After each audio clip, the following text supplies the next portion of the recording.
Good evening, and welcome to our board business meeting of, I've lost my place, wait a minute, what's September 28th? Please rise for the pledge. I pledge allegiance to the flag of the United States of America and to the republic for which it stands, one nation, under God, indivisible, with liberty and justice for all.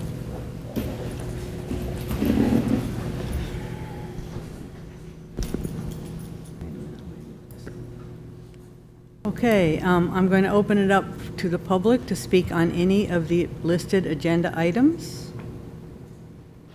Not seeing anybody, we're going to start with the consent agenda. Please, number 1, Sam. Resolved on the recommendation of the superintendent of schools to approve the consent agenda, items 2 through 10, as presented to the board at this meeting. Second. Questions or comments? Mrs. Bellino?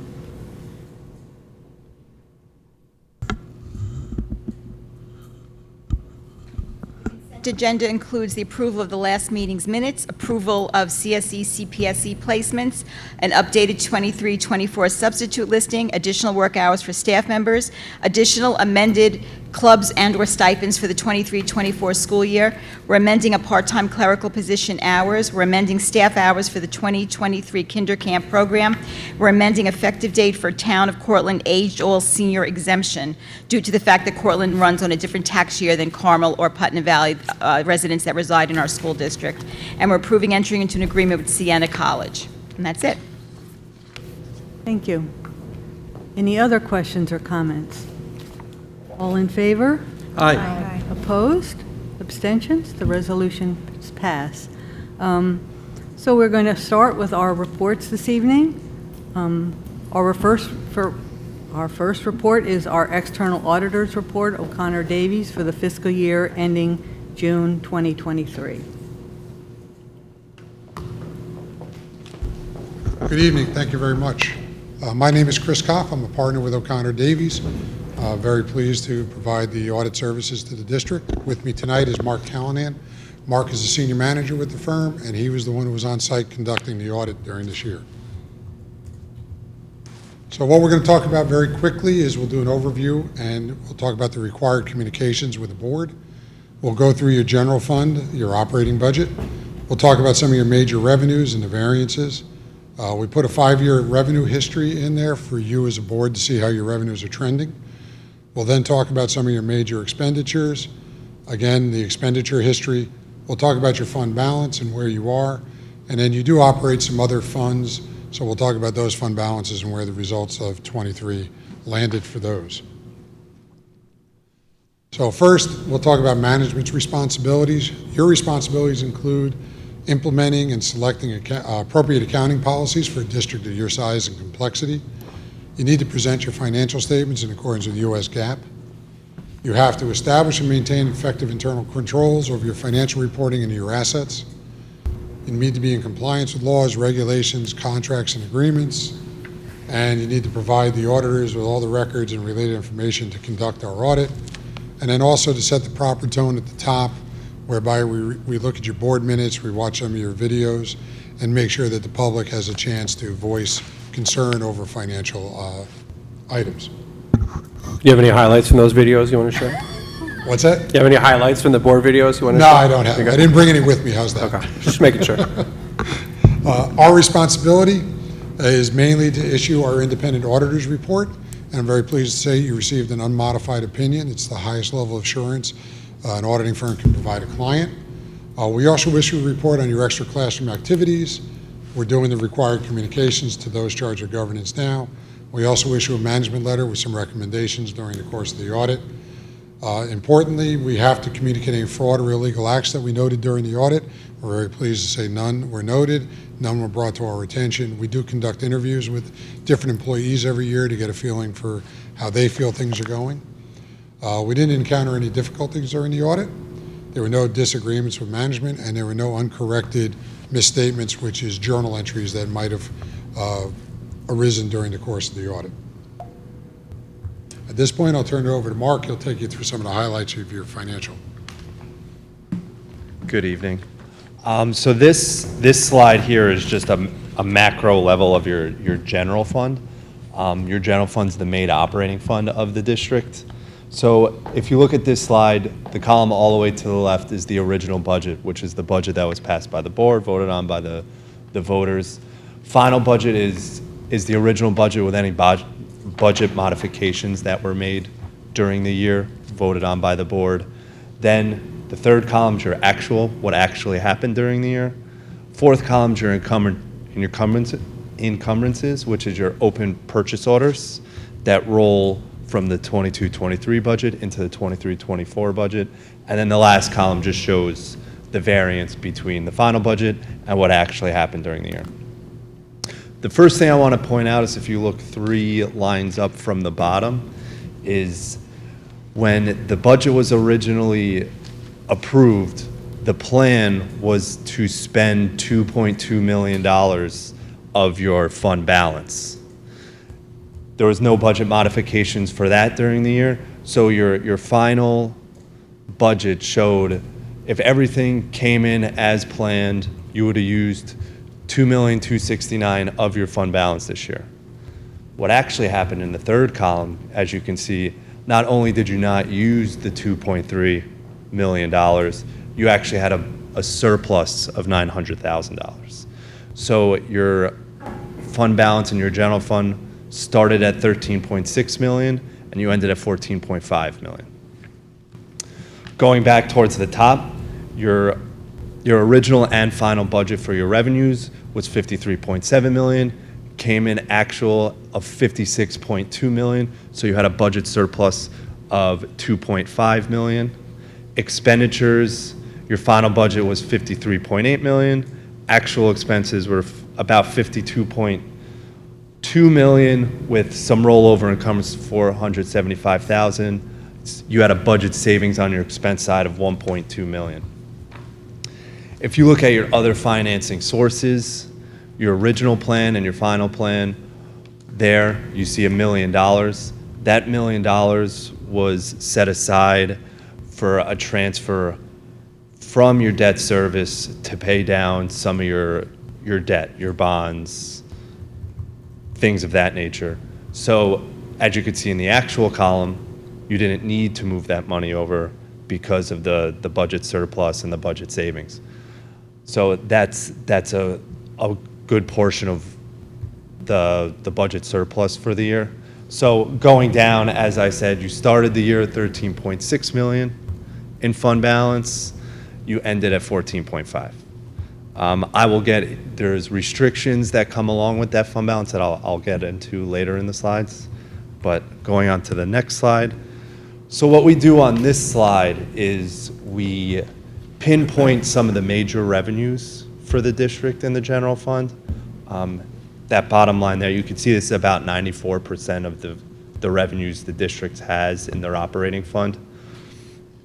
Again, same columns with a comparison to last year all the way to the right. So the first line there is your property tax, which is the largest revenue that the district receives. That is approved with the budget.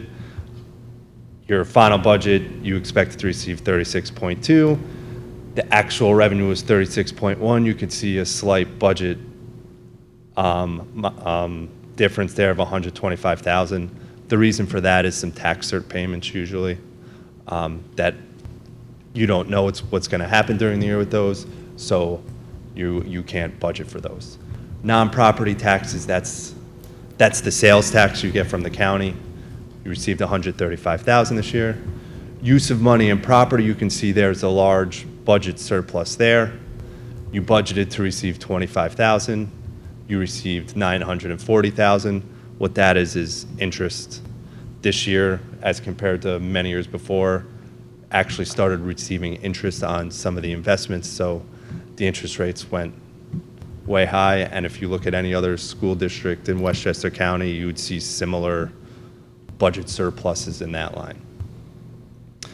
Going down, the next line is your state aid.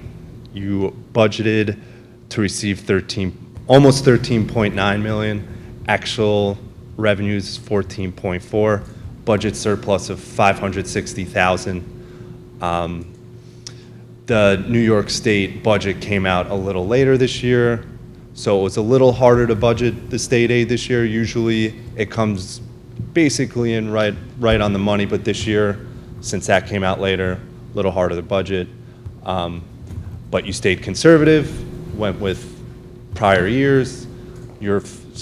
The main increase that for your budget was in your basic aid.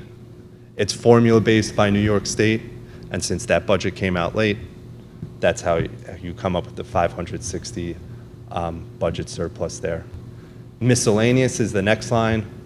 Budgeted received 325,000, actually received 1.3 million. The reason for the $1 million budget surplus there is just refund of prior year expenses. That's just like old AP that gets written off. Items that the district and the finance office can't really foresee. So those are one-time revenues, so you won't see such a large surplus there every single year. And then that last item there is that debt service transfer that didn't need to happen during the year that I had mentioned earlier.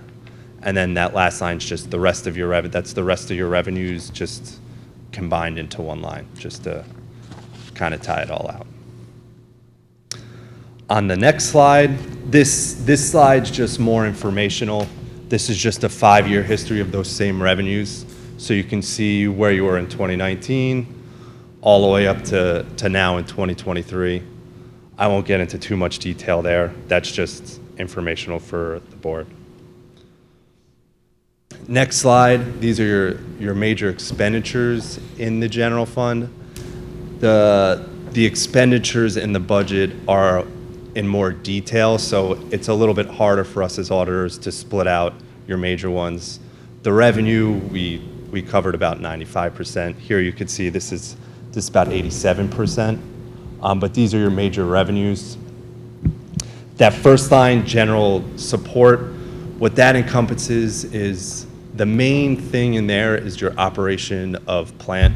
So the buildings and the grounds and some of the maintenance and repairs on the buildings. You could see a budget savings there of almost $1 million. That is for the operation of the plant. The next line is teaching regular school. What's in that line is a lot of the teacher salaries, which if you look from last year to this year, increased. You can see in the column all the way to the right, it's almost 13.5, increased to 14.3, which was expected with teacher salary grade and step increases. You'll see that across the board for all school districts. Moving down, you have programs for students with disabilities, budgeted $7 million, actually expended about $7 million, so that came in right in budget, along with the next line, instruction media, budgeted $2 million, spent $1.94 million, 100,000, and then you had about $100,000 in rollover encumbrances, so that came in right with budget. Pupil services, similar, budgeted 4.3, came in 4.2 at some rollover encumbrances. You had a budget savings about 89,000. Pupil transportation, budgeted 3.5, came in 3.5. And then employee benefits. Obviously, employee benefits goes up every year. In the employee benefits, you have your health insurance. Those rates increase every year. You have your TRS retirement, which the rate went from 9.8 in 22 to almost 10.3 in 23. That changes every year, so the number of expenditures obviously goes hand in hand with the rates.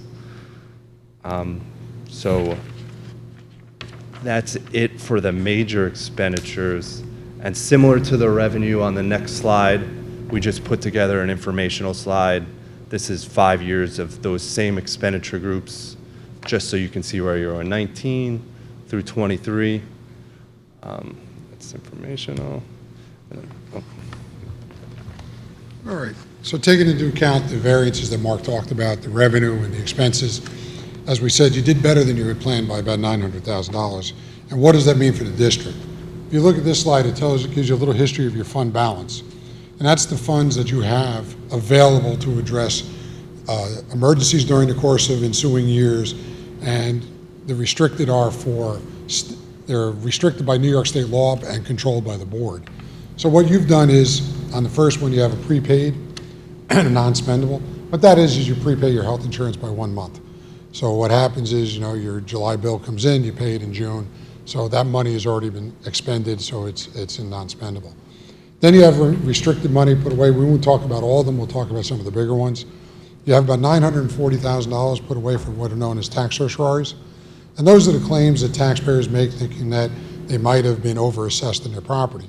So your business office has reviewed those claims, and they've made an allowance for it so that you don't have to come back to the taxpayer and ask for an adjustment, and you have the funds available to settle those claims.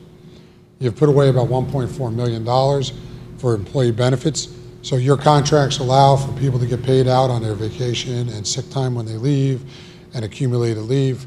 And you've made a reservation of fund balance again so that as these employees leave, you have enough funds available to pay them without harming your current year budget. You've also put away money for the employee retirement system, ERS retirement. You have about $2.5 million put away. Good news for that is we all know that the retirement rates are probably going to go up in the next year or two. So you have some of this money put aside again to help cushion any future tax increases to cover those increased costs. You have a TRS reserve, Teachers Retirement System reserve. Again, the state only allows you to put 2% of the teacher's salaries in for 5 years, so up to 10%. So you've done what you're allowed to do by law. And as Mark indicated, those rates already went up almost a half a point in rates, but that's really almost a 7 or 8% increase. It may be only 0.5% on the charge, but overall it's about a 7% increase. You also have $3.7 million put away for future capital projects. The public approved a vote for you to put up to $10 million away so that you don't have to bond money in the future.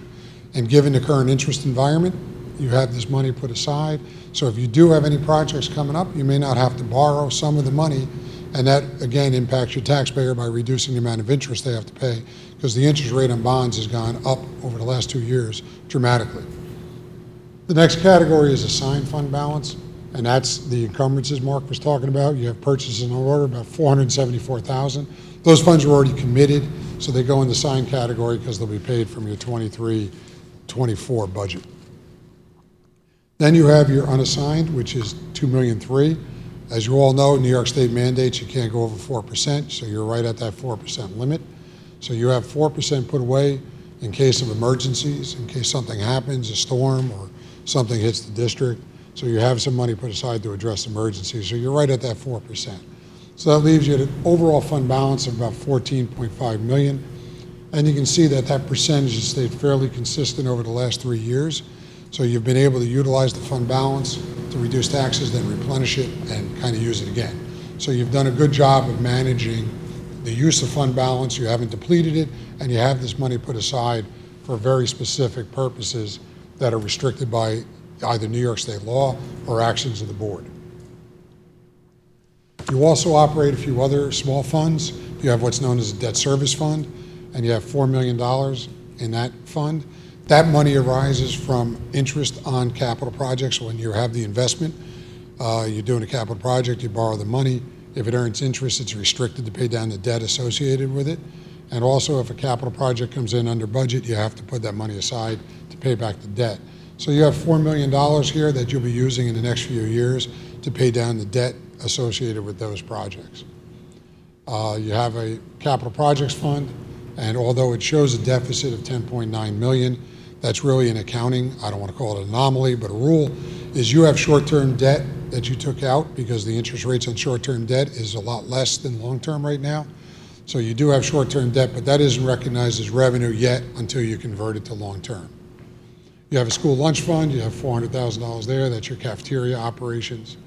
Then you have your special purpose fund of about $215,000, and that's a combined total of, you have $97,000 basically in your extra classroom activity accounts, And then people have also donated for scholarship funds and other specific purposes where the money can only be used for that. And you have about $213,000 total in those accounts. Debt, the district has very little debt outstanding. You can see your bonds are only about $3.1 million at this point, and you have interest of $472,000, so you only have about $3.5 million of bonds outstanding. But you did do some energy performance projects whereby, they qualified for low interest loans, and you have about $4.9 million still outstanding on those. So again, for a district your size, not very much debt. That's it. If anybody has any questions, we'd be more than happy to answer them. Questions from the board? Again, Chris started by saying that he gave us the highest rating they can give, which I think is commendable to our business office, and thanks to Jill and Agata and all the other people that work in the business office for doing a really good job and for making Mark feel welcome on his first tour of Putnam Valley. So we appreciate all the work you've done.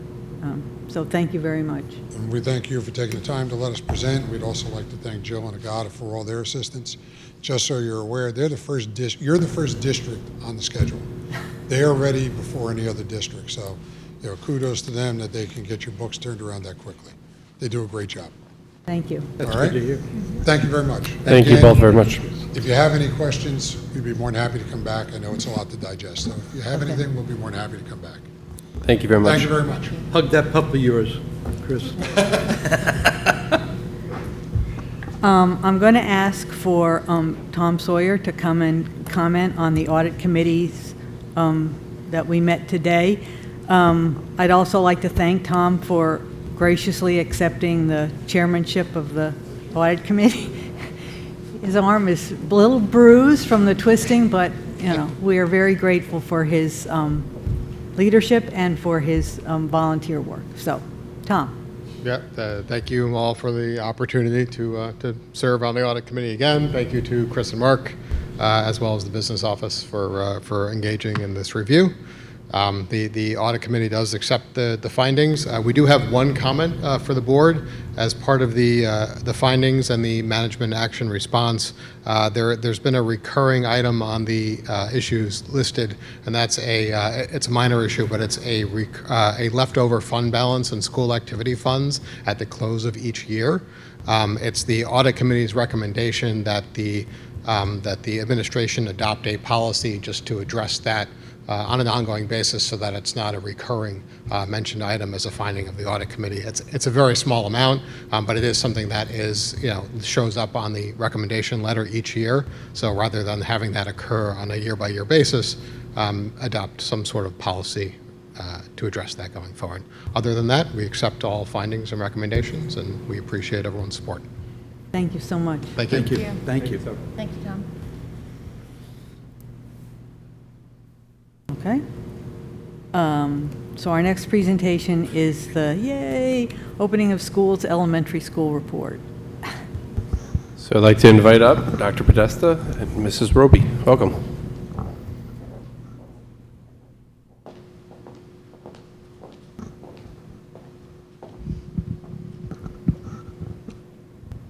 Maureen, do I do something or do You have to do it from memorization.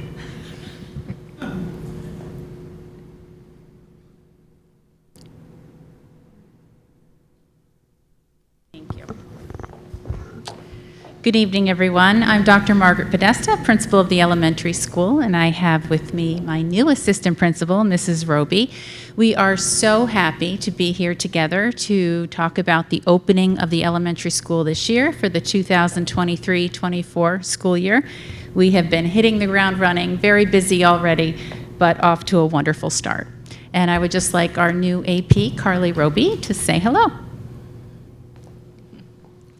Hi, everyone. Thank you so much for inviting us to be here tonight, and I'm really excited to be part of this. And that's her picture up there in her freshly painted office. So just looking back before we start to look ahead, just looking back at last year and all that was accomplished, if you remember, and I know the board does, we were able to adopt a brand new ELA program, Scholastic Literacy. We have been working very hard with Mrs. Levine and all our administrators. We've been working hard with consultants from Scholastic to really dig into this program, which is a big lift for a school to make such a change. It incorporates what we know about reading and even more. Last year, if you remember, we were able to meet with our Briarcliff colleagues several times. We visited them, they visited us. We had some virtual meetings, and that's because Todd School in Briarcliff was adopting the new Scholastic Literacy program at the same time. It has a very heavy focus on guided reading. So our teachers took a course last year with our former assistant principal and Mrs. Carrie Burdett, our new Scholastic Literacy specialist, with guided reading as a focus with a book study.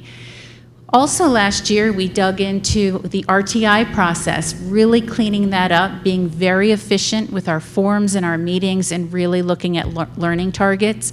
That alone changes our work every day, how we're looking at what students need. Science lab lessons are taking place with teachers and with our teacher aide, Mrs. Bross, who's here tonight in this beautiful room. So teachers can teach their lessons in their classroom. They have time to come in and do the science lab lessons, and we do thank Mrs. Bross for all that she does in our school. The book exchange began in the library last year. After a COVID pause, children were exchanging books again with their teachers in the library, and now we are so fortunate to have a library clerk to manage it all. Mandarin lessons were in grades K through 3 last year, and that's our partnership with BOCES, and Ms. Tina Lee has been coming in. Ms. Wendy Lee oversees that, and of course with Dr. Lynn Allen from BOCES. This year, of course, we have some changes we'll talk about. And last year, we were so fortunate to work with Mr. David Marsh from Wilson, who came in and worked with teams of teachers with really some outstanding training with foundations, which we were already using, but this was really looking at the instruction of foundations and the consistency, and that, of course, is word study and phonics. So we were busy last year. We also looked at student support initiatives. If you remember, in the spring, we were able to hold, once again, our Springtime Reading Academy for grades 1 and 2. We had 6 teachers, I believe, stay after school for several weeks working with students in grades 1 and 2 who could have used the support and the little boost in reading. Very beneficial, and we're so lucky that we were able to provide transportation for that and have our teachers take part. We have a very structured I-block where students leave the classroom when no new academic content is being taught. So teachers in their classrooms have the opportunity to do Tier 1 instruction, work in small groups, provide support and enrichment.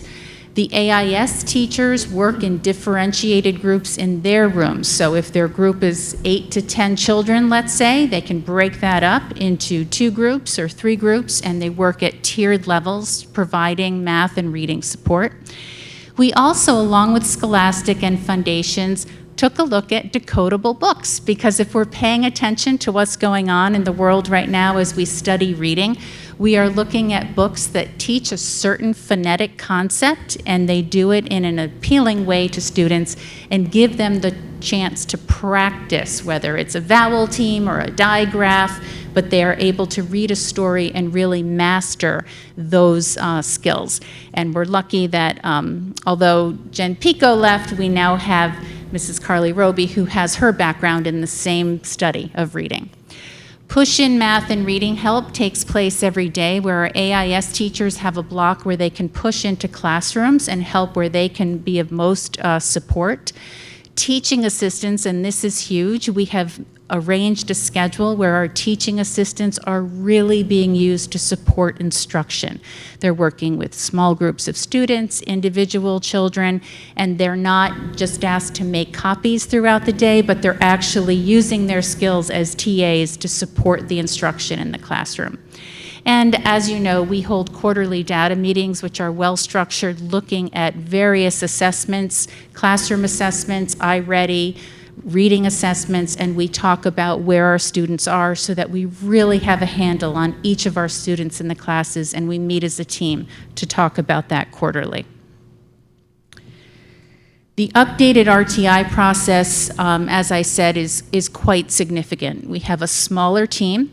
We are holding meetings that need to be held, and that's based on teacher input. And these forms on the right, they were created last year. They are updated again this year to make sure that teachers are able to ask for an RTI, response to intervention, as part of the larger MTSS plan, but they're able to ask for a meeting if it's needed, or they provide follow-up data. We as a team look at it, and if a meeting isn't needed for a student, what's working, what's being done is working, we continue with that. And then in 6 weeks, we take a look at the data again and see if a meeting needs to be held to see if any changes have to happen. And changes could be the child is now receiving I-block services in math or reading, or we're going to stop the occupational therapist work with the child because it's no longer needed. It might be a social counseling group. So all of these things make a difference in a child's life and progress, and what we have done is cleaned up our process so that time is valuable and time is used wisely. And also students are really being talked about with their specific learning targets. So we're pretty happy about that, and of course we continue to improve it as we go. Our connections with our greater community, we just keep building on those. Of course, many of you have been to our Welcome Back picnic the first week of school, and we always thank the PTA for their help with that. The bubble bus really makes the picnic, and I don't even know if the children eat at the picnic, I have no idea, but they definitely run on the playground and enjoy the bubbles and music. We've been holding the First Responder Read Aloud, which of course is taking place again at the end of this month. We welcome all of our first responders in and near our community to come in and read with our children, and it's such a proud day, very important day. We also have our Community Read Day, which is a long-standing tradition at the elementary school in May, and all of you are always welcome to take part in that. Our PTA has a new team this year. They are really into their new positions and coming up with wonderful ideas. I just met with a PTA rep this morning just about arts and education. They hold weekend events where families are invited and parents can come with their children to enjoy the activities. And I did put the Flag Day ceremony. That's not open to the public really, but I do always post pictures. We have a beautiful ceremony out by our wonderful flagpole in front of the school, and the children sing together. They're all dressed in red, white, and blue, and we often luck out. It's a beautiful blue, sunny day, and it's just a special ceremony with a lot of national pride. And of course, you know, we have our holiday sing-alongs, our Halloween parades, and we like to share those events with the community when we can.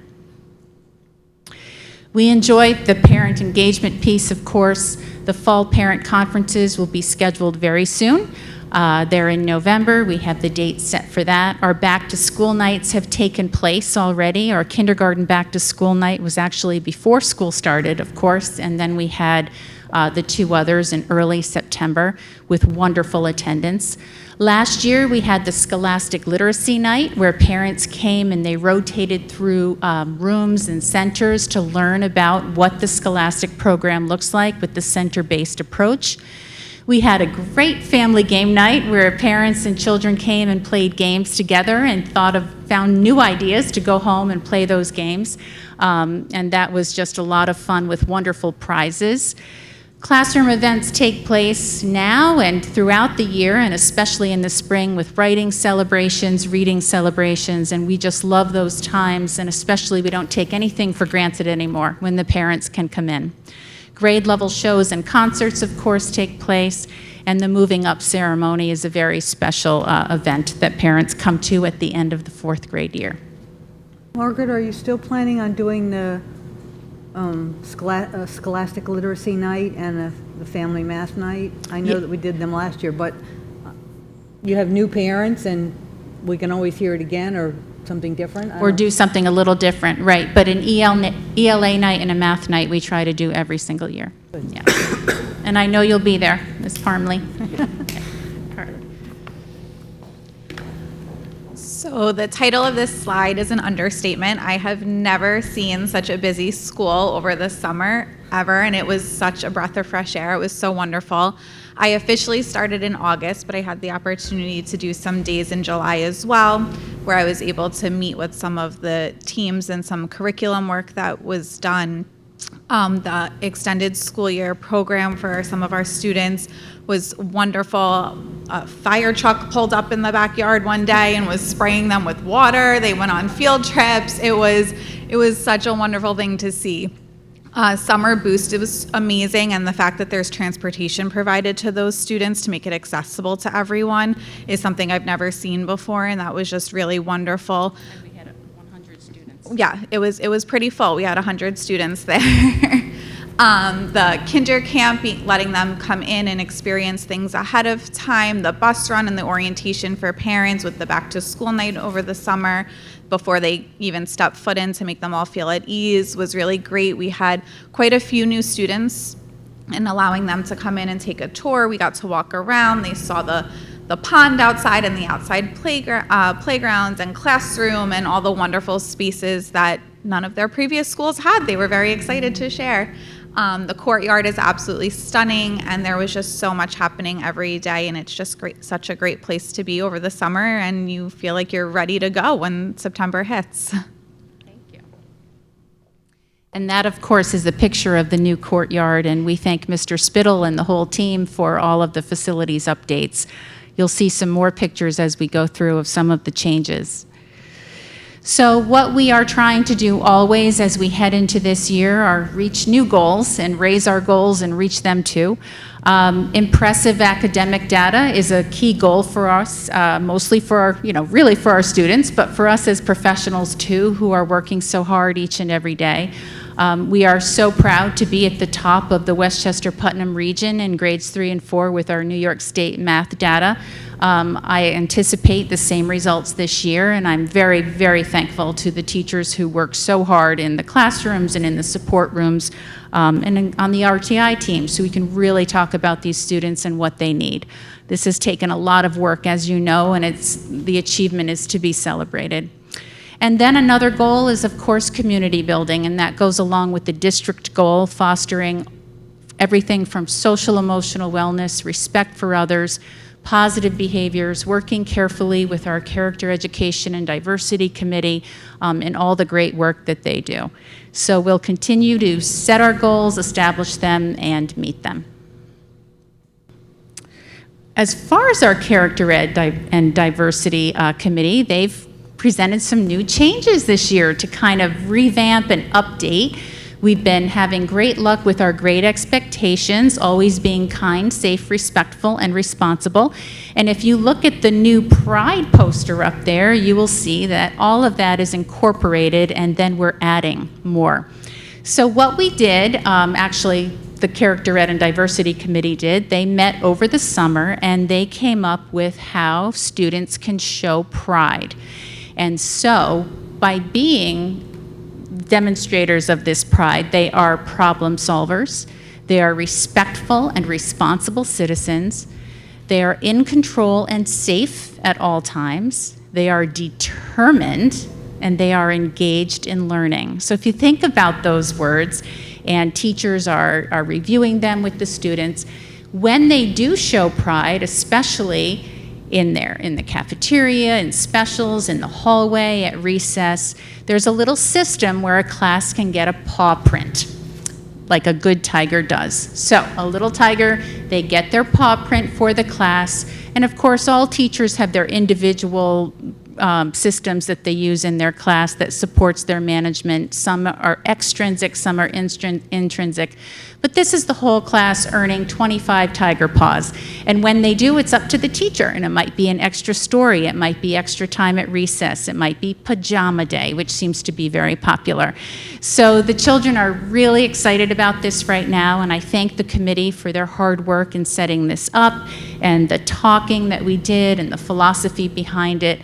And we are just taking pride in showing pride in the school.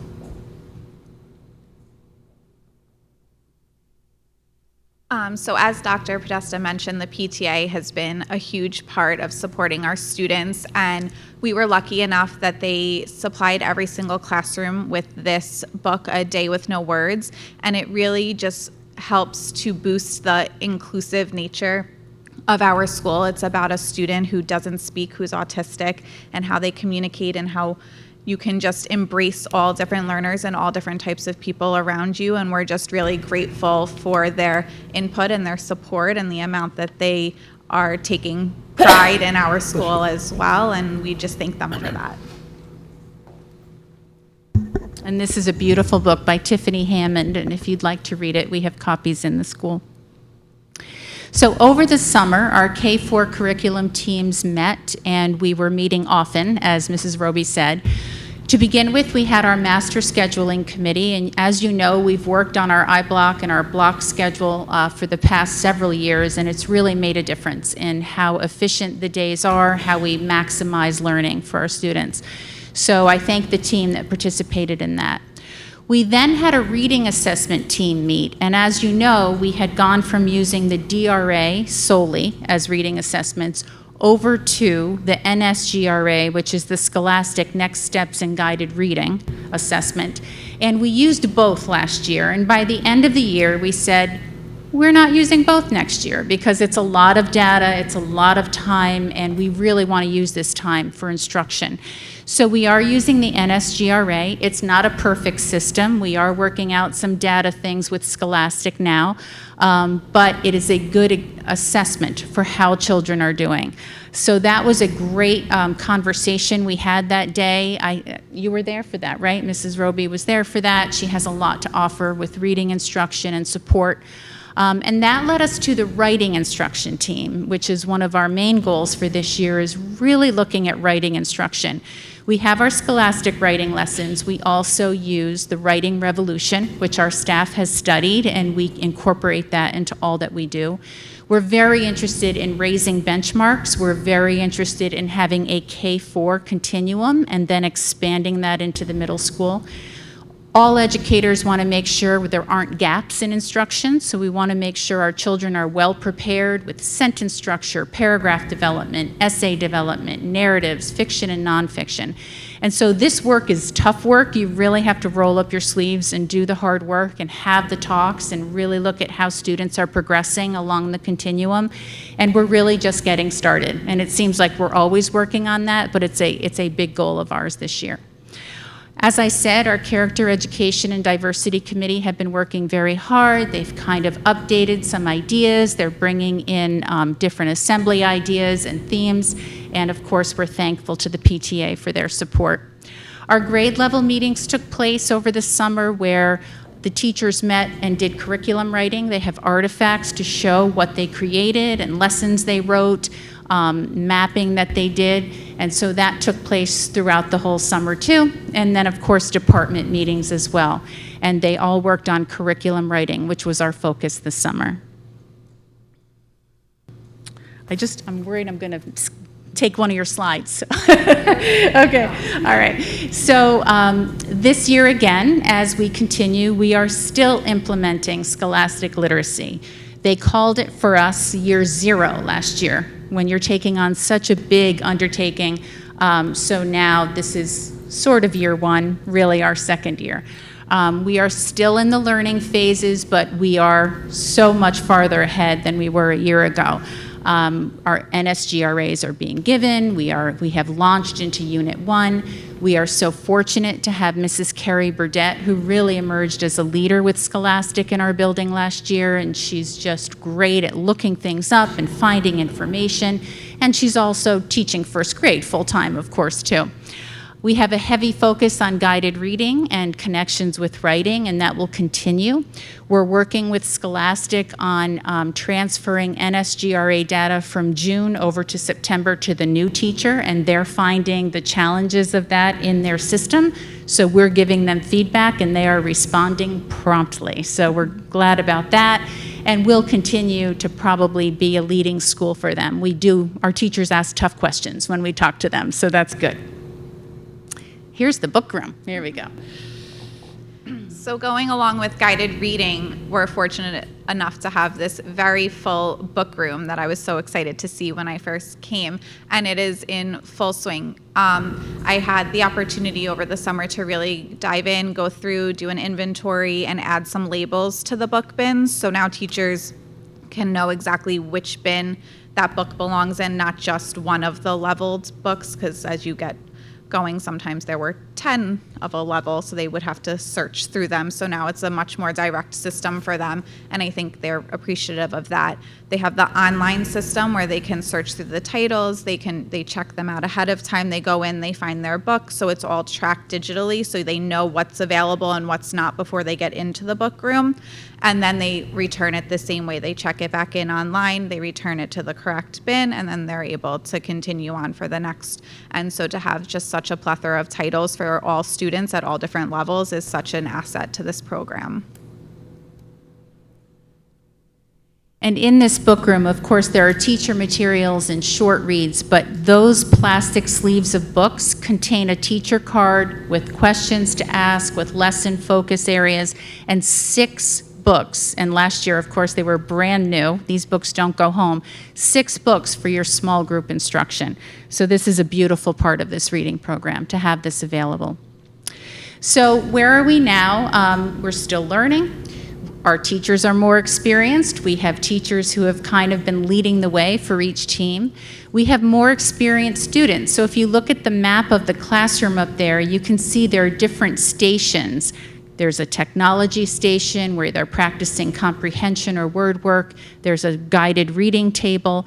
There is independent workstation. So what the children do is rotate through stations, and they have become more skilled at doing so and working independently when it's time to do that.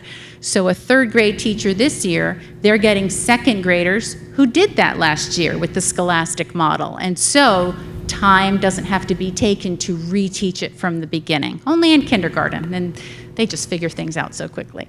So that's where we are now. We are looking at benchmark assessment data. We are continuing with our foundations. And of course, as I said, we're focusing on writing in collaboration with the Scholastic. What makes the difference, and this I actually presented to fellow elementary principals at BOCES, what makes the difference for us is knowledge of our standards, knowledge of what our expectations, standards, goals are, teacher buy-in, and our teachers are so dedicated to doing the best job they can. They really are. Teacher collaboration is huge. We have strong teams where teachers are working together and learning from each other, and that just makes for good teaching. And that is truly evident on all our teacher teams. Direct and explicit instruction, children are being taught skills, and they're being assessed on those skills, and they're being able to practice those skills. We have our whole school vision. So we have our whole building. As you remember, we had an ELA study team, K through 4. We went through the process together. As a staff, we made decisions together. So there's excitement, there's also fear, there's also the feeling of being overwhelmed at times, but the progress that we're seeing is exciting.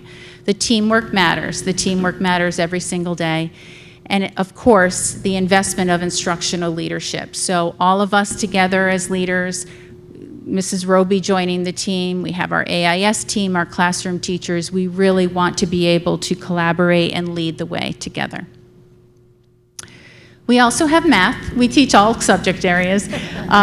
So we didn't talk a lot in the public about math last year because a good number of years ago now, we switched over to Eureka Math, which of course is completely aligned to the New York State standards, and any changes that were made with new standards, Eureka changed too. The big success story here is that our students are just doing amazing in math. They really are. And we see the difference. We have teachers who say, I really started to understand math when I started teaching Eureka. And that's because it dives into number sense, and it makes you come up with 3 or 4 strategies to solve a problem that you solved mentally, but you couldn't explain why you solved it. So these strategies matter because they teach about number sense. And what mattered when we brought on Eureka, not only the teacher team, but also the professional development that we were able to access thanks to our district. It was ongoing professional development for at least a year, and it really made the difference for our teachers. And so that's a success story, and our students are really doing well. As we mentioned, our students are able to get back to the library this year, which is very exciting for us. In addition, we have Mrs. Jackie Medina, who's our library clerk. So we now have somebody in the library at all times, keeping it organized, making sure there's a system in place, and assisting the students and the teachers when they come. They've begun their rotations of their book shopping, and they come to the library and they're able to take books out, take them home. When the class comes back, they return them in exchange for the next ones. We're also really looking forward to Mrs. Medina being able to help if a teacher has a certain project or topic that the students are researching. She can pull some titles for them in advance, any holiday celebrations, and we're also gearing up to try to start some book clubs with the library as well. Yes, Mrs. Medina was a lunch monitor in our building, and she's just a great staff member, and she keeps coming up with more library ideas, so she's very excited. Our E&L department is growing. Of course, we have Mr. Jonathan Hogan, and we were so fortunate to be able to hire Ms. Barbara Ribeiro, I'm saying that correctly, over the summer. She herself speaks 3 languages. She's just a great asset to our staff. We now have 37 students receiving E&L support in K through 4, which has grown substantially since I've been here. We do also have classroom teachers with TESOL certification, and so that helps our students. And I will say that when we place students in classes, we are able to disperse them among the grade levels so that, there aren't too many children who are learning English in one class. We're able to spread them out, which we all benefit from that. The teachers benefit, the other students benefit, and they learn from each other. So this is just wonderful, and you can see how adorable some of these children are. We're celebrating Hispanic Heritage Month, and the Character Ed Committee has sent out materials to all teachers for that.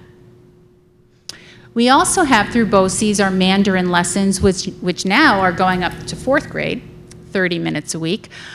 We have a pilot program which Dr. Luft and Dr. Allen from BOCES, they talked about last year sometime, early spring, for Spanish lessons as well. So our K and 1 children could have half the year getting the Mandarin lessons and half the year Spanish. So BOCES has let us know that they're conducting interviews. At first they were having trouble finding that Spanish TA available to come to our school, but interviews are taking place, so hopefully that will be able to start very soon. So we're excited about that.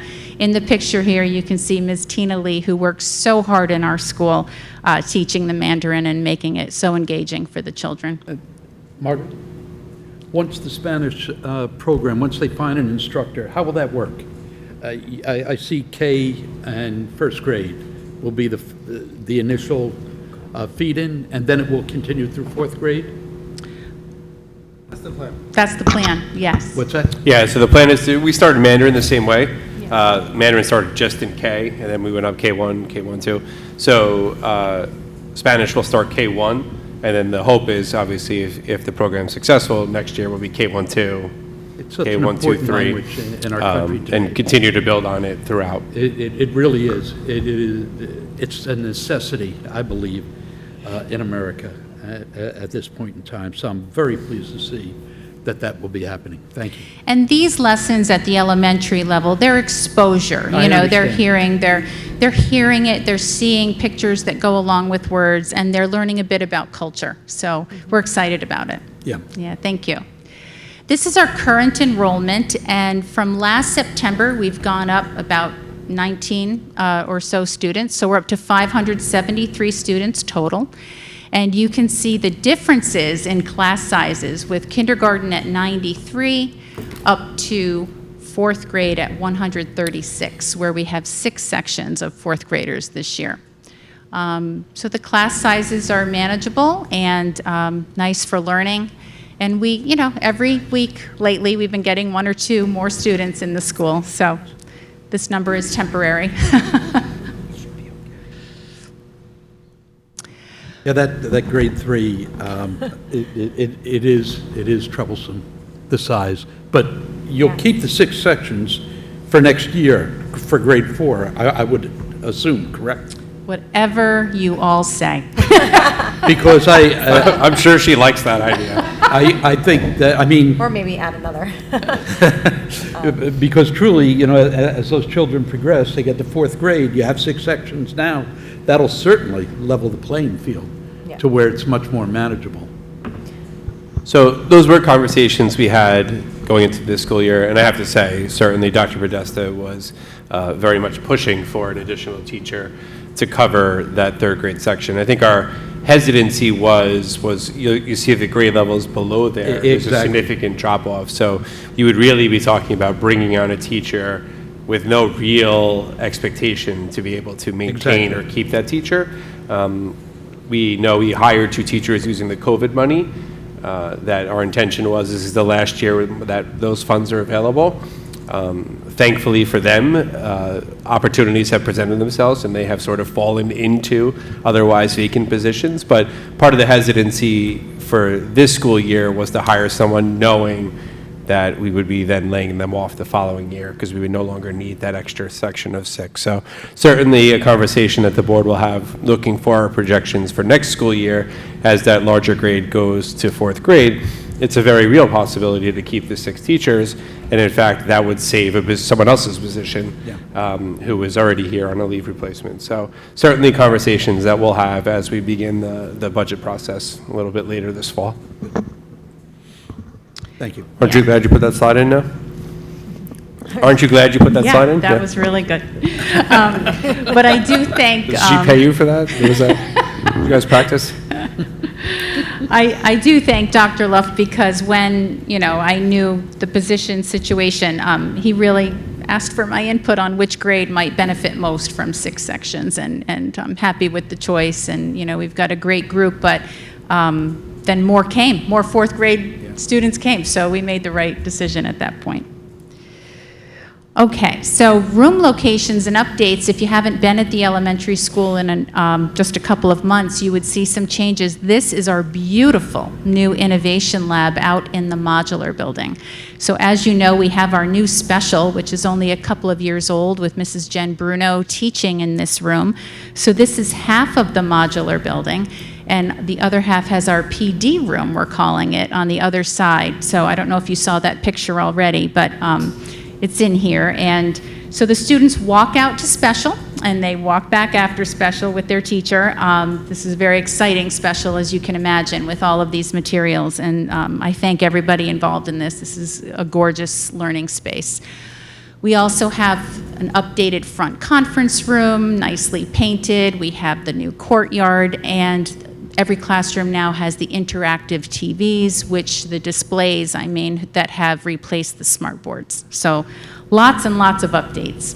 So the modular that had been sitting there as a storage bin Yes. is now being utilized for the sake of the students. All day, every day. I Yeah. think that's outstanding. That is outstanding. Yes. Kudos, Dr. Luft, to you and David for getting that together. That really is outstanding. Storage bin, I like that. Well, that's what it was. Yes. Well, after it was a classroom.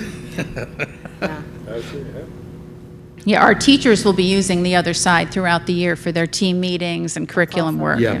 Yeah. So, of course, we have PVES clubs. We have our Character Ed and Diversity Committee already hard at work. We have our Safety Patrol, and our first group of 4th graders have their yellow belts, and they're already doing their jobs in school. The gym show will be coming up in November. We'll have our Kids of Character Club, and they concentrate on sustainability, but also character education. The Science Maker Fair, of course, takes place in the spring. We have our Young Explorers Club, and we have the PVES musical. So all of these things will be taking place. There's the PD room on the other side of the modular. There we go.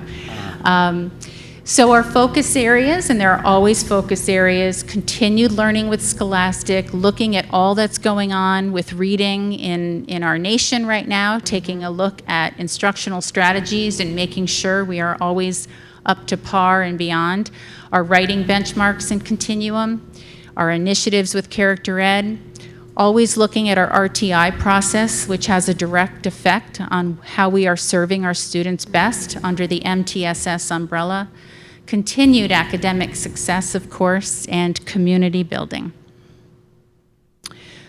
We take much pride in our school safety training, which is of high importance. Every room in the district has this shell document talking about shelter in place, hold in place, evacuations, lockouts, and lockdowns. We have a BERT team, a nice big BERT team in our building emergency response team. We already have our first meeting scheduled with our Alteris consultants. Regular drills, we had a lockdown this week actually that went very well with full police coming and really checking out how we are doing our drills. We're working very closely with the entire district. This was a focus on our superintendent's conference day at the beginning of the year. And along with safety, we have fire safety drills with our volunteer fire department. They'll be in a couple of, actually very soon, right at our school on the blacktop and auditorium working with our students. This is the new front conference room, freshly painted with our furniture that was purchased. This is where we meet for RTI now, strong grade level team meetings with my grade level coordinators, department meetings. Of course, our grade level coordinators who run the team meetings on their collaboration time on Thursday mornings, they send weekly agendas and they let us know what the main focus points with a heavy focus on instruction and curriculum.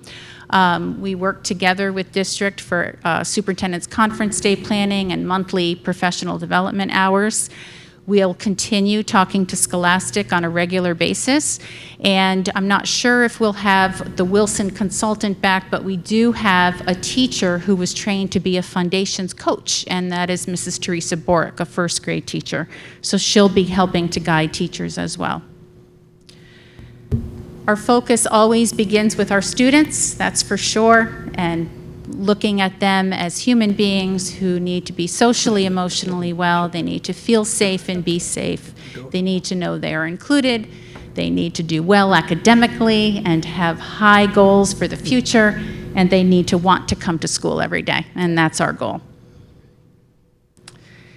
We continue to celebrate with our greater PVCSD community, the first responder read aloud. Last year we had an amazing girls basketball send-off. We love that stuff. The whole school just comes out and does a parade within 2 minutes. I mean, they're just amazing. Community hours for high school students who come over and help or read to us, the community read day, our beautiful cap and gown walk with our high school seniors, and then we kind of have our own tradition of our 4th grade walk of applause out to the buses at the end of the year. So lots to celebrate and a big, beautiful community to be part of. Our teamwork continues always. Grade level coordinator team is a very significant team for communication and just working together. We have wonderful GLCs in the building. Response to intervention team is RTI, our data teams that meet regularly throughout the year. We have a building steering committee with teacher reps from every grade level and from specials too. Parent volunteers are part of that. And of course, we can't forget the Putnam Valley Education Foundation and PTA who do so much for our school. So looking ahead, let's hope and let's work at making it a great year, building community, making every day count, and always making PV the best it can be. Thank you. That was excellent. Margaret? Yes. Sorry. Wonderful job. Thank Carly's you. answering all questions. Great job. Thank you for presenting. Be the first ones up. Can you talk a bit about the New Horizons program? Yes. And Natalie's here too. So New Horizons is our self-contained special education. We have the lower grades, the K2, and then we have 3-4. We have, I would say, outstanding teachers in these classrooms. And what we do in the school, and I do want Dr. Doherty to add in because she's the expert, but we have teaching assistants who really provide big staff numbers in there to give students what they need. but we also try to incorporate those students into the regular school day, whether it be specials, lunch, recess, even content areas in classrooms as much as possible. And so this year, actually, the book that that the Character Education Committee picked, A Day with No Words, I really wanted to draw everybody's attention to it because we have a really big push with the New Horizons program to have our students who either have or are nonverbal or have limited verbal abilities using their talkers. It's called Touch Chat, and you'll see them with it's an iPad and a case, and it's a specific program that they use, and it's amazing what and how they can communicate with others using these devices. Even if a student has language, they may have limited language, they may script, so bringing them back to their communication device really brings down the frustration for them. It really allows them to communicate their needs and wants and what they know and what they comprehend, and doing assessments. So please, if you see a student with a talker at an event or in the hallway, don't be afraid to ask, what's your name? What's your favorite color? Whatever the question you want. They usually have an adult. If they are having difficulty navigating, that adult will help them communicate. We are looking at getting some extra talkers so that if a visitor visits the class, they can use a talker and communicate using the talker with the student. One of the things that we've learned this year, over the years, I should say, but are really pushing it this year, is not to use somebody else's talker. It's their voice. We wouldn't, overtalk them or shadow them. So it's a really big push. Megan Boyle and Sarah Roberts, our speech therapist, did a workshop for our teachers and teaching assistants and other therapists that we have in the school on talkers on opening day, during the first 2 days of superintendent's conference days, and really helping people to understand why you use a communication device, because it doesn't prevent a student from talking or from using their voice. If anything, it enhances it and it gives it structure that they don't necessarily have. So really, don't be afraid to jump in and ask lots of questions or communicate with our students. And then the other thing that we, not only in New Horizons, but in our collaborative classes, and obviously in our gen ed classes, and part of my dissertation work was about stations and station teaching. Mm-hmm. And it is really, I was so happy to hear it cuts down on behaviors. It really allows for scaffolding of lessons. And so we use stations in New Horizons classes also. So I'm so happy to hear that it's spreading. One story I can share from last year, we had a fourth grader in New Horizons pushing in always with the same class to specials, music, gym, art, and I'll just call him Johnny. I'm making up. So Johnny had been out a couple of days, and so I was walking down the hall and I see this teaching assistant crying, and I said, "What's the matter?" And she said, "That whole class was saying, 'Johnny's back, Johnny's, hi Johnny, hi Johnny.'" And it was so sweet, and it just shows the beauty of inclusion and how we all grow from that, right? And so she stopped crying, but it was beautiful. It really was what it's all about. Academically, we use programs like EdMark, so we use very specific reading instruction. We use a unique program. We use Touch Math. So these are all really geared towards students with multiple disabilities. Thank you. Natalie, are the talkers, is it something that they grow out of Sometimes. as they get older, or is it Sometimes, something but- that will stay with them for I mean, either way is fine. I was just trying to figure out. Some don't use them as they get older, but a lot of them, if it becomes sort of their norm, you'll see them now really as these students get older. I think it will be with them for a long time. And I think it depends on how much the family uses it at home too. Many of our families are really on board and learning how to use it. That's a big part of our world too, is really making sure that it's used at home. So I think it gives our students a voice that they don't normally have, and we've seen remarkable changes in some of our students, and it's amazing how much they know and how much information they have. So, Thank you. I have a couple of comments that I'd like to make and one or two questions. First of all, I just want to say, I think it should be said publicly, that Dr. Podesta is a leader of leaders.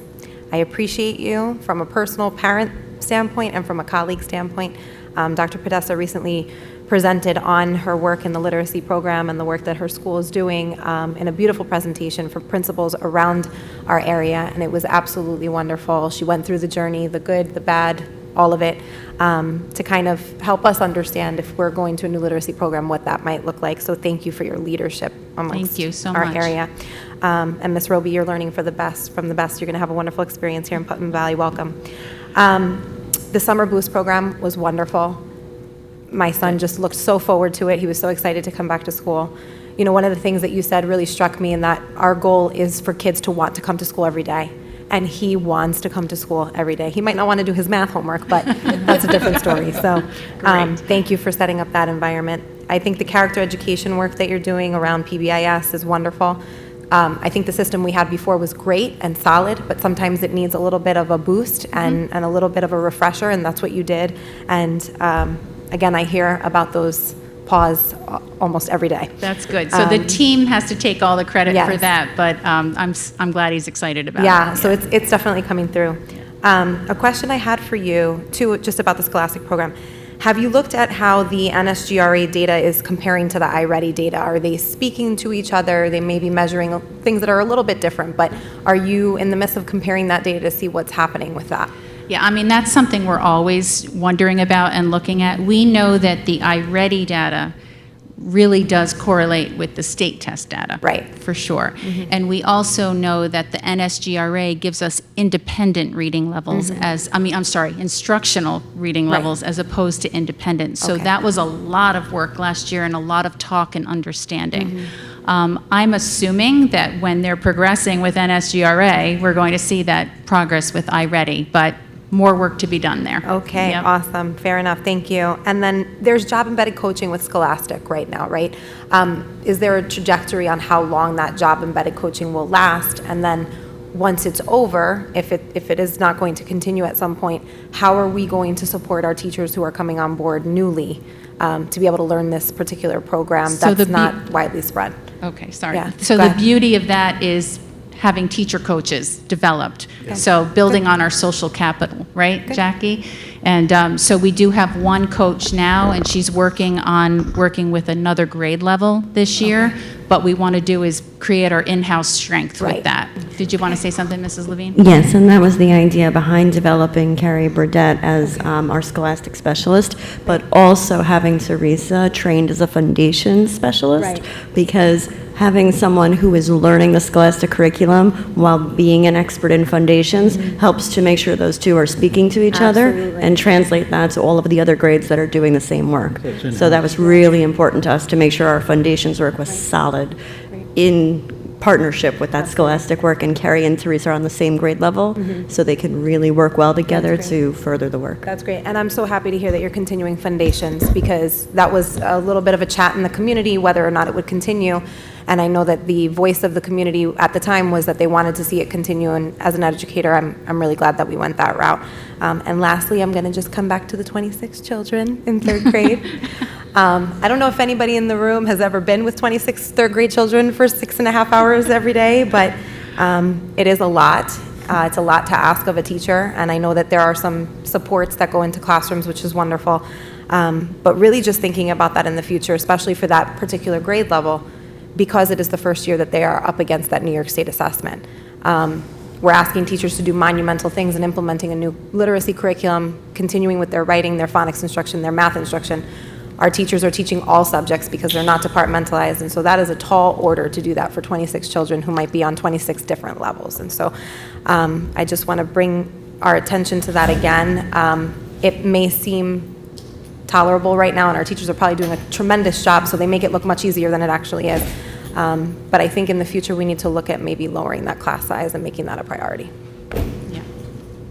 Thank you so much for tonight. And it's always so interesting, too, when you look at the class sizes. How can different class sizes in the same community be so very different? But we do experience that. Absolutely. Yeah, thank you. So I just wanted to quickly thank you both for a tremendous job and truly running a fantastic building. Putnam Valley Elementary School is a wonderful place to visit.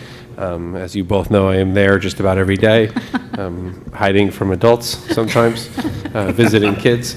But it's a wonderful place, and it's a huge compliment to yourselves and certainly the very dedicated staff that you have working with you each and every day. So thank you both, and a huge thank you to all of them that make it such a special place for our students. Yes, So, thank you. Thank you very much. Mr. Cohen would like to add something, is that okay? For you, sure, but you gotta come up to the mic.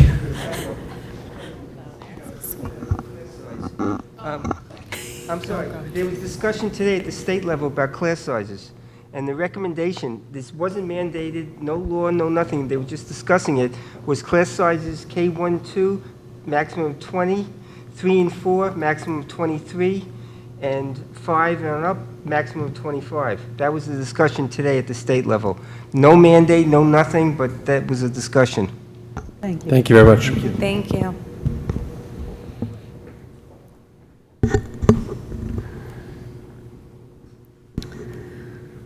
Okay, we have on the agenda next the NYSBA proposed resolutions. Helen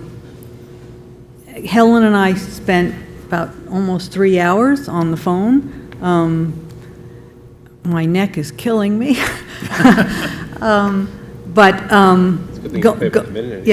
Going over each of them, and there were some that we struggled with.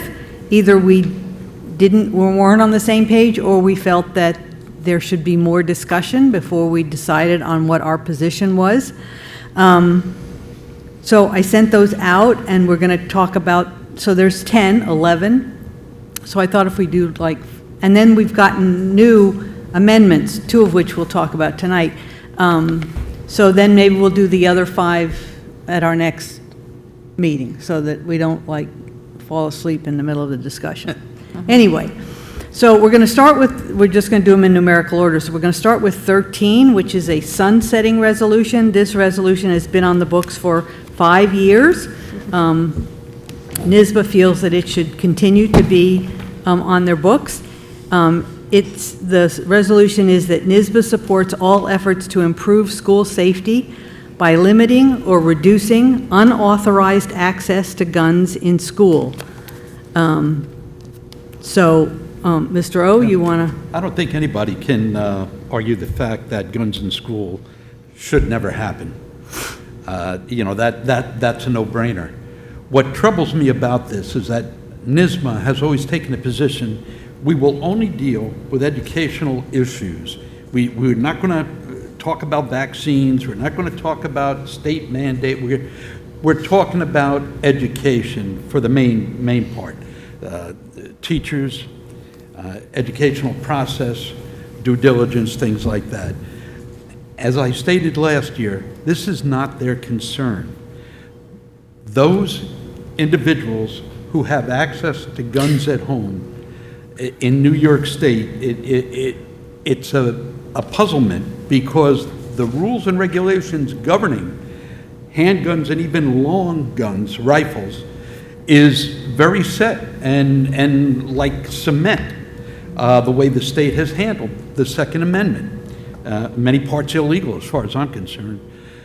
You have to keep them locked up. That's number one. Any pistol you have has to have a trigger guard on it that is child-proof and can't be tampered with. We already have these laws. They're already in the books. You have to have a safe to keep your guns. You can't buy ammunition in this state now unless you sign away your life with your name, your address, a phone number, social security number, the whole 9 yards, let alone a gun. That's just ammunition. You can't do that. New York State already has this. And those violations that occur, it's because the people are breaking the law. Stop hitting those individuals who are law-abiding and do the right thing, keep their weapons locked up away from kids, and go after the criminal element that allows their kids to get a hold of a handgun. That's what the state needs to do. And NISMA has no, they have no dog in this fight as far as I'm concerned, and I'm totally against that proposed resolution as I was last year. That's my own opinion. Okay. I wholeheartedly disagree. I am very anti-gun. I know. So that's where I'm coming from. No, I understand that, Helen. So I appreciate I that. support NISMA I on do. this. Believe me, I have many people in my family itself that don't like the fact that I have some handguns and things. You know, I think the piece that Sam is getting at is not about guns being in school. I think we all Right. are probably on the same page about that. It's more about this statement with responsible gun storage and safety training as one means to directly impact the source of firearms used in deadly shootings. That in and of itself is a part of the process to be able to hold a gun in New York State. So I think it's just redundant information. And I'm not sure really why it's there, because there are so many laws and firewalls to make sure that guns in this state are appropriately cared for. And you can lose your gun license very easily in New York boy. State. In other states, that might be so, that might not be so, but here it is. So I'm not really sure why they put that in there or what that might look like for people to have, education and gun safety. when it's already required. Right. Yeah. Yeah. It's always a tough, I mean, I'm in support of Second Amendment, but at the same time, I think, yes, it is redundant, but it needs to be stated in many ways. And that's where I'm coming from. Wherever we can get the point across to make sure that schools are safe and the environment of gun laws is to the benefit of our students. You see, they contradict themselves, though. They're dealing with an issue that is not their purview. And so many of these resolutions, they wash their hands of them, saying, that's not our purview. We can't decide that. And, come on. Let's be equitable here. You either are going to stick your nose in areas that don't belong, or you're not. I mean, you can't have it both ways. Do you want Putnam Valley to vote in opposition to supporting efforts to improve school safety? I mean, I'm not sure how we can vote in opposition to that. I mean, if that's the feeling of this board, if that's the way, if it just said, supports all efforts to improve school safety, I would absolutely support that 100%. But then they go by limiting or reducing unauthorized access to guns in school, which, as I said, that is a criminal process. The individuals who own guns and their kids get a hold of them should be locked up in jail also and sentenced. But do you don't object to limiting or reducing unauthorized use of weapons in school? I mean, you don't oppose that. Look at the rationale, and the rationale goes back to, having to store your firearms, which we already do, get training, which we already do. It's the rationale that troubles me about this. Of course, we're in favor of keeping guns out of school. But again, I don't think I agree, the rationale does not fit with the resolution. It doesn't. The rationale is really around mental health. That's really what the rationale should be. You got it. But we're not, So, the resolution isn't the rationale. The rationale was Absolutely. written by this school district, Peru School Board, 5 years ago. So we're just talking I know, about the in 5 years it's been defeated. That's why, they keep bringing it up. And they keep rewording it to where we're villains if we say, we can't No, support actually, it that." hasn't, but, okay. So what, how do you want I'm me in to vote? support of it. I just think that they need to, maybe we give them some feedback on how to review that language. I mean, Okay. I'm not in support of it, because I know what's behind this. And it's the same thing that the state is doing on every front, trying to diminish an individual's control of their own household. And it just troubles me. So my vote would be no. I do not support that. I support keeping guns out of school, but keep the state out of the homes of the parents. Man, Okay, but the resolution doesn't say anything about going into the homes of the parents. I know the rationale does, but the resolution itself does not. gun storage. How do you know whether somebody's storing a gun or not? Okay, but that's not part of the resolution. Yeah, It well, is the part of the rationale. rationale of the people who wrote the resolution, but the resolution doesn't say that. We're only But voting that's what on... they mean. You know, that's the rationale. That's why they support it. Well, that's why they put it up, but that's not why NYSBA's supporting it. I don't know. I support it. You got the votes. Okay. Go support it. I support I don't it. have a problem with that. We can disagree. I will let you know if there's more discussion. I bet there I will could be. bring it up, yeah. Okay. Number 15, NYSBA supports legislation and regulatory changes at the state level that would authorize school districts and BOCES to directly offer childcare as automatically licensed providers with processes that are acceptable for employment in public schools if the school district or BOCES demonstrates a community need for such care and directly charges families for such care. Such care would be eligible for the same family subsidies as traditional child care facilities. Westport says there was no decision. There was a lot of discussion about the fact that we haven't solved our pre-K issues, much less child care before pre-K. That schools are not child care facilities. They are educational institutions. And it's not that good child care can't be educational, but there is a difference in focus. And, you know, Helen and I went back and forth on this, whether you think this is something we... No, I agree. We should not support this. We don't have the money, number one. If the state gave us all the funding that's required to do a traditional child care facility and a building to perform that, I would have no problem. But again, this will end up being an unfunded mandate if they ever pass this. Okay. And it will burden our taxpayers to the nth degree. Oh, I can't see how we could provide childcare for everybody in our town. Not on our budget, no. I agree. Well, it says here that they would directly charge the families. Right.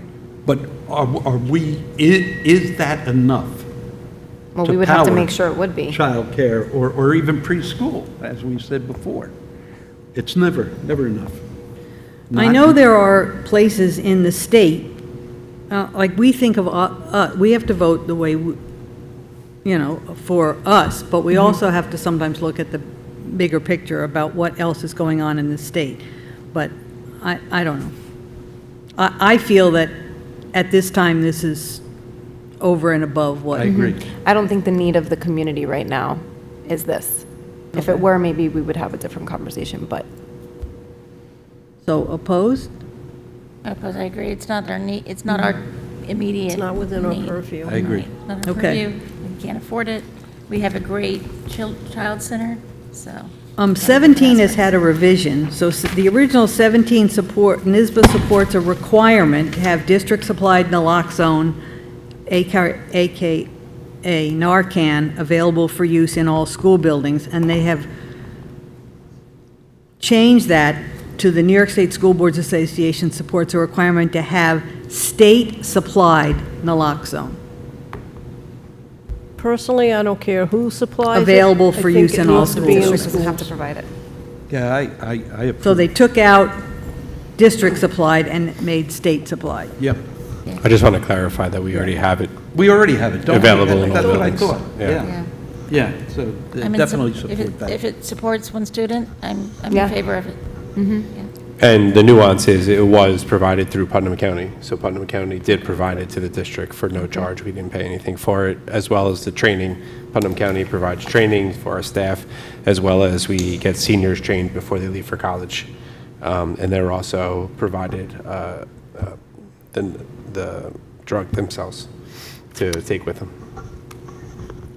Okay, number 18, NYSBA supports state investments to support local grow-your-own teaching programs. Wait a minute, let me find this. Go ahead, Helen. They say that this would be partially funded. But I'm looking at the figures that they offer, like the 3-year grant of $675,000. That's not much if you're dealing with the entire state of New York. Right. You know? Well, and it crosses, I mean, I'm not sure what grow your own. I don't think they're referring just to, like, people that were raised in this town. No. I'm know, sure they're not. But they are talking about a kind of like a pipeline. So, people who are Student interested in teaching, teaching, right. and you hire them, and then you move, help them along, encourage them, support, whatever. I am 100% in favor of this because the single most greatest factor in a student's success is the teacher that's standing before them. And right now, in my humble opinion, our colleges and universities are not doing the best job of preparing our teachers for this workforce, for what it is today. And so if districts, knowing what the demands are of the real world of teaching, can help to mature that process for that person and give them that pipeline experience, I've seen it myself, it is far more successful than a teacher going into a classroom green without any support from a real district. But I think most districts do that when they hire new people. I know we do. No, Well, there's a do. mandated do. mentorship Extensive. program, but it's really not, it's not enough. When you have a student teacher come into the classroom and you really pour into that person and give them opportunities, I've seen opportunities with BOCES where we can work with BOCES to be able to grow student teachers who then wind up being permanent substitutes, who then kind of fall into that pipeline of going into a leave or then a full-time teaching position. And it winds up being so much better for them because they've had that support all along the way. So I could just say that we participate in these programs already. So it sounds to me like this resolution is really encouraging the state to provide funding so districts Yeah. can participate in it. So we do this through Manhattanville now, and we pay Manhattanville Right. out of our general fund to support that meta teacher, as they call it. So if this resolution is encouraging the state to provide districts money to support these type of programs, then I would certainly welcome their investment in our future. What frightens me is that this may end up being another mandate. In other words, the state looks at this and says, okay, this is a good idea. Every district now has to implement, Well, some the type very of programmatic. the very first resolution is that no unfunded or underfunded mandates. That's the first Well, right, resolution. I know. That NISBA has. But it's almost So- contradictory, because you know that, and this always happens. The mean, state will give you some nest egg money, but then when that runs out, the liability falls to the taxpayer. But the resolution itself reads as they're asking the state to support these programs. It doesn't say that the districts are required to run them. And it's The really School for Board current Association supports state investments to support. And So, but it's no requirement for us to do it. It's just really them encouraging the state. Like, this is good for schools. You should provide them money. And the state Otherwise, turns schools around can't and do says, this. okay, we'll pay the first couple of And years. in the language here, it Go talks forward on about, your own. it really talks about targeting current students. Yeah, I know. There's nothing greater than having a current student come back and be a teacher and being able to help in that trajectory for them to be able to do that. So I think that's what they mean by grow your own. Well, I'm going to throw a monkey wrench in this, as I normally do. I'd like to see diverse people. What's that? I'd like to see diverse people go into teaching. When I taught at Pace, it was kids from all over of the major universities becoming teachers. And diverse opinions are what our kids need to be well-rounded and different. So when I hear homegrown, It's not homegrown, it's grow your own. It's grow so- my own, homegrown, whatever. I there's just a want, difference. want diversity. All right. I think So- That's good. diversity is really important when it comes to Right. being a classroom teacher. Well, we have a growing E&L population, obviously. I That would hope- bring some diversity that is bringing some diversity to our district. Hey, Putnam Valley grew its own. Dr. Luff, myself, we came through the system. So we do participate in Today's Students, Tomorrow's Teachers, which is a program designed specifically to help develop diverse teaching candidates Yeah. in the future. But they are currently high school students going through a program to learn what it is to be a teacher and experience that by shadowing and attending different university programs that talk about it. So that is one thing that we engage in addition to the META program as well. Okay, so I'm going to say we support that. Yeah. 20 says NYSBA supports legislation to eliminate Regents exam testing at the high school level in favor of state final exams that comply with ESSA regulations in 10th and 11th grade for ELA, math, and science. My feeling, and in the discussion at West Putt, was there is a commission now studying graduation measure requirements. Until that commission gives its report, I don't want to say eliminate one and put something else. Because I don't know what the commission is going to find. I agree. So I'm opposed, not because I'm necessarily opposed to this, but because I don't have enough information and they're studying it now. I think we need to wait until they finalize the study. Yep, I agree. I agree. Yes? I Yes? agree. Opposed? Huh? No, it's okay. And 23, which also has an amendment, which NYSBA supports full individual Wi-Fi and cellular access for every household across New York State. The amendment is New York State School Boards Association supports full individual Wi-Fi and cellular access for every household across New York State, paid for by New York State. Yes. Yes. I have no problem with that. As long as they don't mention school districts I have at a all problem in with that. the cellular part, because I don't think that that's, Well, unless. so they- many lessons are done on this nowadays. I mean, truly. Well, I know, At but the I use my collegiate phone for level, phone, so. Yeah, I know. I mean, I understand, Barbara. So what do you think? I support it. This is Wi-Fi about and equity. cellular is important? Dr. Love? I'm just asking for your opinion. Paid for by New York State.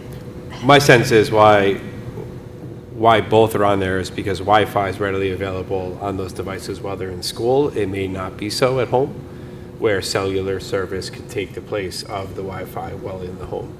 So I don't know if that's the intention So of they both. could do think their that is the homework on their intention. phone? Is that Yes, what you're using talking- cellular at home, and they can use their phone as a learning device in school using the Okay. Wi-Fi. Okay, that makes sense. Is my guess is why they have both on there. Otherwise, there would be a redundancy between the two. Okay. So, yes? Yeah. Yes. Okay. Support. Okay, that was 5. Do you want to stop? And we'll do the rest next time? We're making good Or progress. do you want to keep going? Huh? Yeah, keep going. Okay, Ellen says keep going. Yeah, we're doing fine. We're on a roll. We are on a roll. 31. NYSBA supports legislation that would allow but not require New York school districts to offer early voting in the annual school budget vote and Board of Education election, consistent with early voting allowed in non-school district elections in New York. West Putt is opposed because, first of all, there is no way we could offer early voting and have people coming in and out of the schools for a week or two. It's hard enough for one day, but a week or two would be untenable. There's no way Dr. Luff would lose his district clerk for 2 weeks while she sat wherever she had to be. This is not, if this was to allow mail-in voting, that might be one thing, but this is not. We do This is allow, early. mail-in voting. Well, only if you're going to be out of town, not like during Or sick, COVID, or sick, or right, whatever. bedridden, something. But like that. West Putt opposes, and, I mean, what they're trying to do is build voter turnout. And one of the reasons I Right, said to Helen we right. should mention this is to talk about the problem with voter turnout. But I do not see that early voting is in our best interest or the best interest of most of the districts in our area. It's not in the best Mrs. interest of our Bellino, do you have an students. opinion? Someone told me, and I didn't read this myself, that the governor has signed in mail-in early voting, but it would just be like an absentee ballot, but with no reason. You're not going to have to give a reason. Then you don't need the early And I voting. don't know whether we have to mail a ballot to everybody and No, every registered voter. I haven't heard that piece of it. I don't know what the details look like, but allegedly, mail-in voting is going to be acceptable from anyone for any reason. But early voting is untenable for us, right? I can't even imagine how we would do No. it. Okay. You would And have to it- do it on a weekend. Yes. It's the only way. Yeah. It And- would- And then Or the even the cost that cost you would involved incur. is- It would adversely Yeah. affect our students, which I think kind of Oh, is You the end couldn't of do it that during the week. conversation. You couldn't do it during It's the week. it's going to completely and totally give an uproar to that school. You can't do that. No. For 2 weeks. That's Okay. crazy. Opposed? Yeah, Everybody agree? opposed. Okay. 43. If I skip any, Helen, tell me. 'cause I- No, you're doing good. Okay. 43 says NYSBA worked with the New York State Educational Conference Board and its supportive members to call on the New York State Legislature to improve Tier 6, the current retirement system for school employees, that we seek support and legislation to establish tier equity for Tier 5 and 6 to be more aligned with Tiers 1 through 4. Aren't they currently studying Tier 6 right now and the equity issues? That's what I believe. You know. Well, NYSBA opposes this, and Westput opposes I this, understand but- why they oppose it. It's a very costly situation, but in order for our profession to attract the best and the brightest, I mean, originally, teachers, I started at $17,000 a year, while many of my friends who were working for Con Ed and other places were making 25, 30 grand a year. But I had a great retirement, Tier 4, great retirement. And thank God. They attracted individuals with that and the health benefits. So I don't want to short shrift the Tier 5 and Tier 6. But each of the instructors. tiers changed based on what was happening in No, I understand the society. economics of it. And the economics. I mean, you- And salaries Tier are 2 can't much more complain about generous than Tier they were when 1, I and- started. And it's still, to me, to my way of thinking, it's still, no matter which tier you're in, it is still so much better than the private sector. Yeah, Anything yep. that you'd see in You- the private sector. you So actually have a I- retirement system. You know, I feel like, but I'm only one vote. If you feel like we should be supportive of this, You want me to tell you my retirement plan now? Still? I know. so yes, we're going to oppose it? Can we take no position and let the state work this out? I don't want to oppose it because, again, Well, it I just think- opposes NYSBA working with the New York State Educational Conference Board on this. I don't know. Well, It's I just have no passed. problem with them working, you know, with the state on this. Look, I NYSBA think the doesn't truth want of the to. matter, Barbara, is that... They want to the stay sta- out of it. Yeah, and the state will never pass this. It took them years to reform the retirement system to Tier 5 and then Tier 6. They're not going to backpedal. And Jill and Agata are not here, but I don't know what, well, But I don't I even know think- what's in tiers, you know, what is the big, oh my gosh, this is unfair to Tier 6 people? You gotta work till you're 62. Yeah, it's retirement I'm age. You have sorry, to. people are living to 90 and 95. Like, I worked till I was 69, so... well, I know, but, you know, people are living teaching. longer, and to say, well, you know, if you're in Tier 4, you could retire at 55, and now I Right. have to wait till 65. Yeah, but you're living longer, and districts cannot afford to pay Well, your that- health insurance, that's you know, the for, truth. you retire at Yeah. 55 till you're 95. That's Yeah. 40 No, I know, years I know. of health insurance. It's a lot of money on I- a district I to just hate- carry in a budget. I just hate to go on record as opposing. I'd rather just say neutral on that. I don't oppose it, I support it. I've always said that the Good for tier you. system should be equalized. Yeah. You have a comment? Oh, I was going to tell you what the differences were with Tier 5 All right, and Tier go ahead. 6. But it's retirement age, it's number of years in which you have to pay into the system. So Tier 4, you only pay in for your first 10 years. I think 5 and 6, you have to pay in for your entire forever. career. And it's a lower percentage of your final average salary that you collect in a pension. But certainly there would be significant cost to the district if the district were to pick up the difference that the individual is no longer paying, or the greater percentage of retirement. Agreed. So the reason why NYSBA's position is the way it is not because they don't want these people to be able to retire and receive these benefits. It's because now the expense, they'd be passing that expense directly onto the school districts, which is who funds the retirement system. So if the money's not coming in from the individuals, it has to come in directly from the districts. I think we have to look at what this is asking. This is asking if we want NYSBA to work with New York State Educational Conference Board about this topic. It's not asking us about this topic. It's asking us if we want NYSBA to go and advocate for this. But also that we seek support and legislation to establish tier equity. Yeah. I mean, again, every year the legislature has lobbying groups that ask them to re-examine that whole situation. Is it possible to take a no position? I mean, the I cannot vote. EI. Well, Well, you can simply say, listen, we support it, but we can't afford it. So we take no position. We support it, but it should be state funded. Oh, that's a good one. Maybe I'll add that. I gotta say, like, the work that a teacher does, I'm sorry, it doesn't compare to anybody. They're preparing the people that are gonna run our world tomorrow, right? I agree. And honestly, just, That's where I'm torn. I'm biased in this conversation, so maybe I shouldn't even say anything, but Biased too. I see it every day, and not even being a teacher anymore, I see it every day. They pour their heart and soul, and their hours are not from, 1 hour to 1 hour based on the contract. They work 24 hours a day. So I just think that we need to consider the work of a teacher and the work of all of the people that are a part of this retirement system that may not be teachers that contribute to our educational systems. I'm neutral on it. I know it's expensive, but It sounds like we have a support.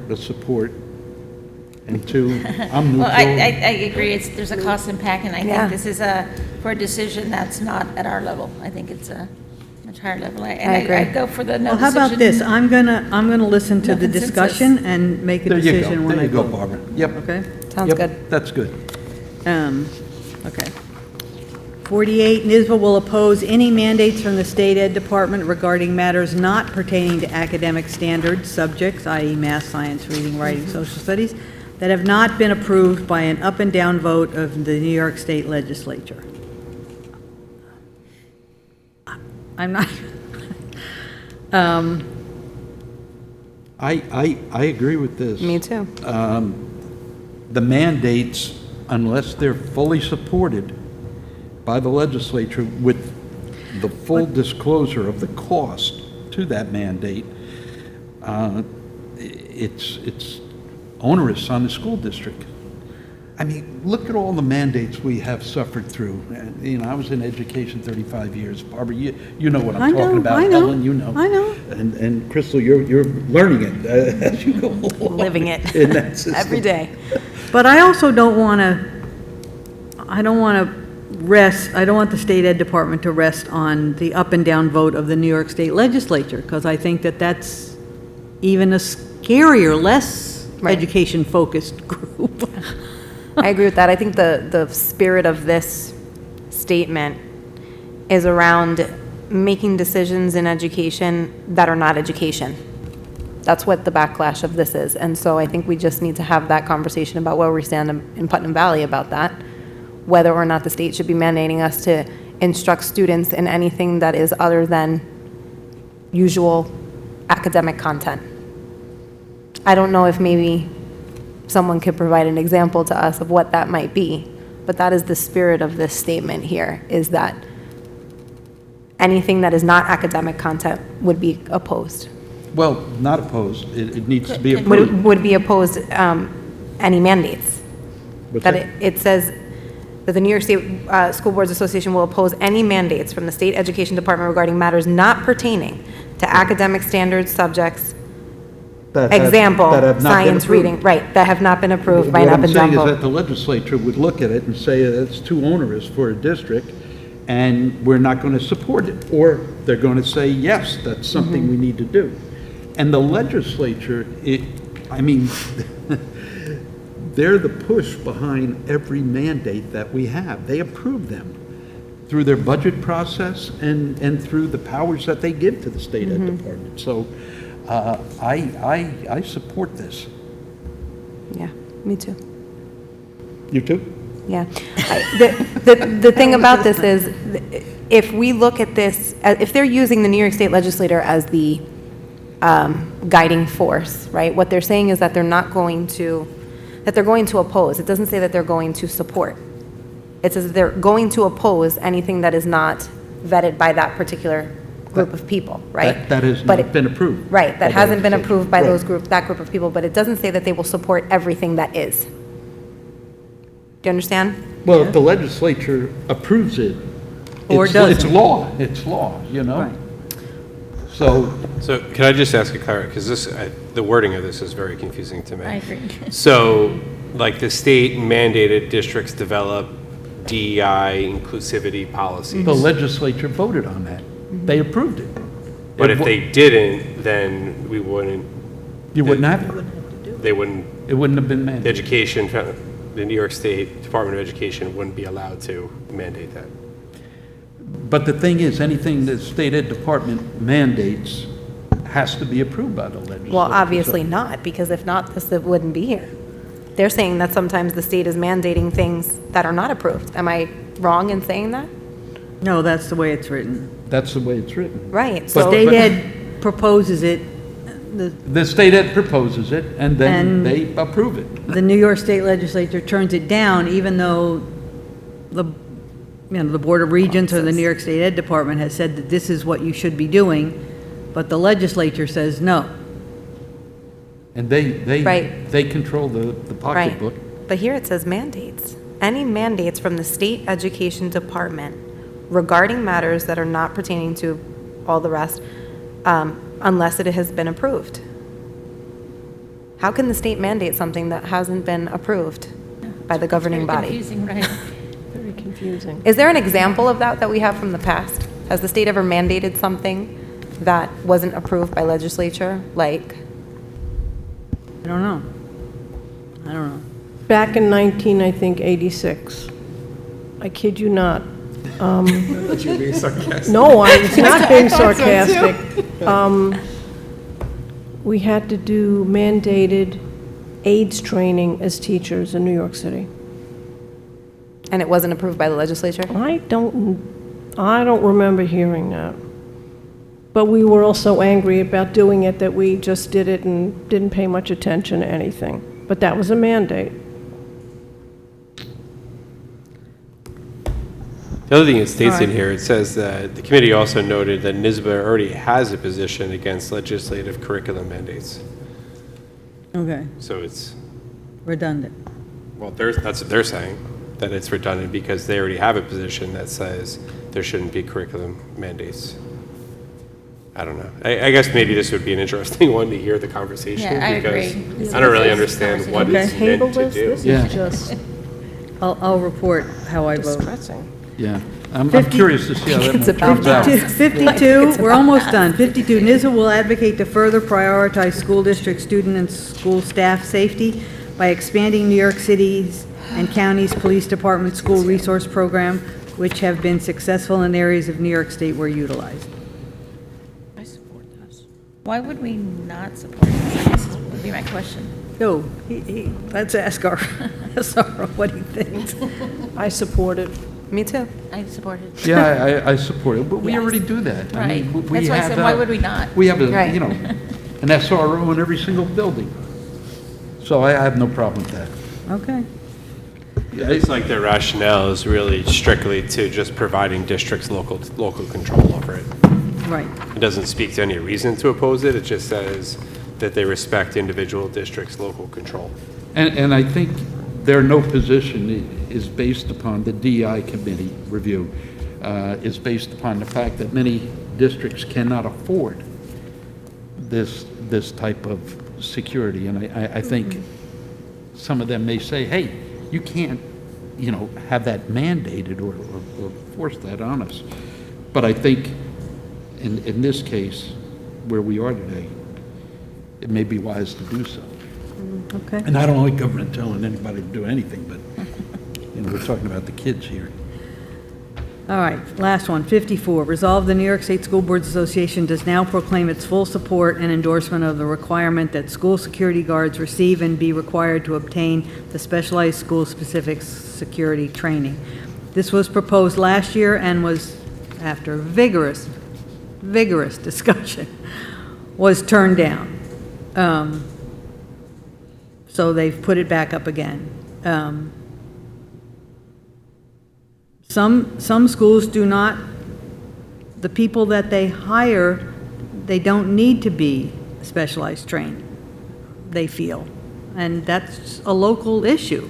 Maybe they just need somebody to protect the building or the parking lot, or I don't know.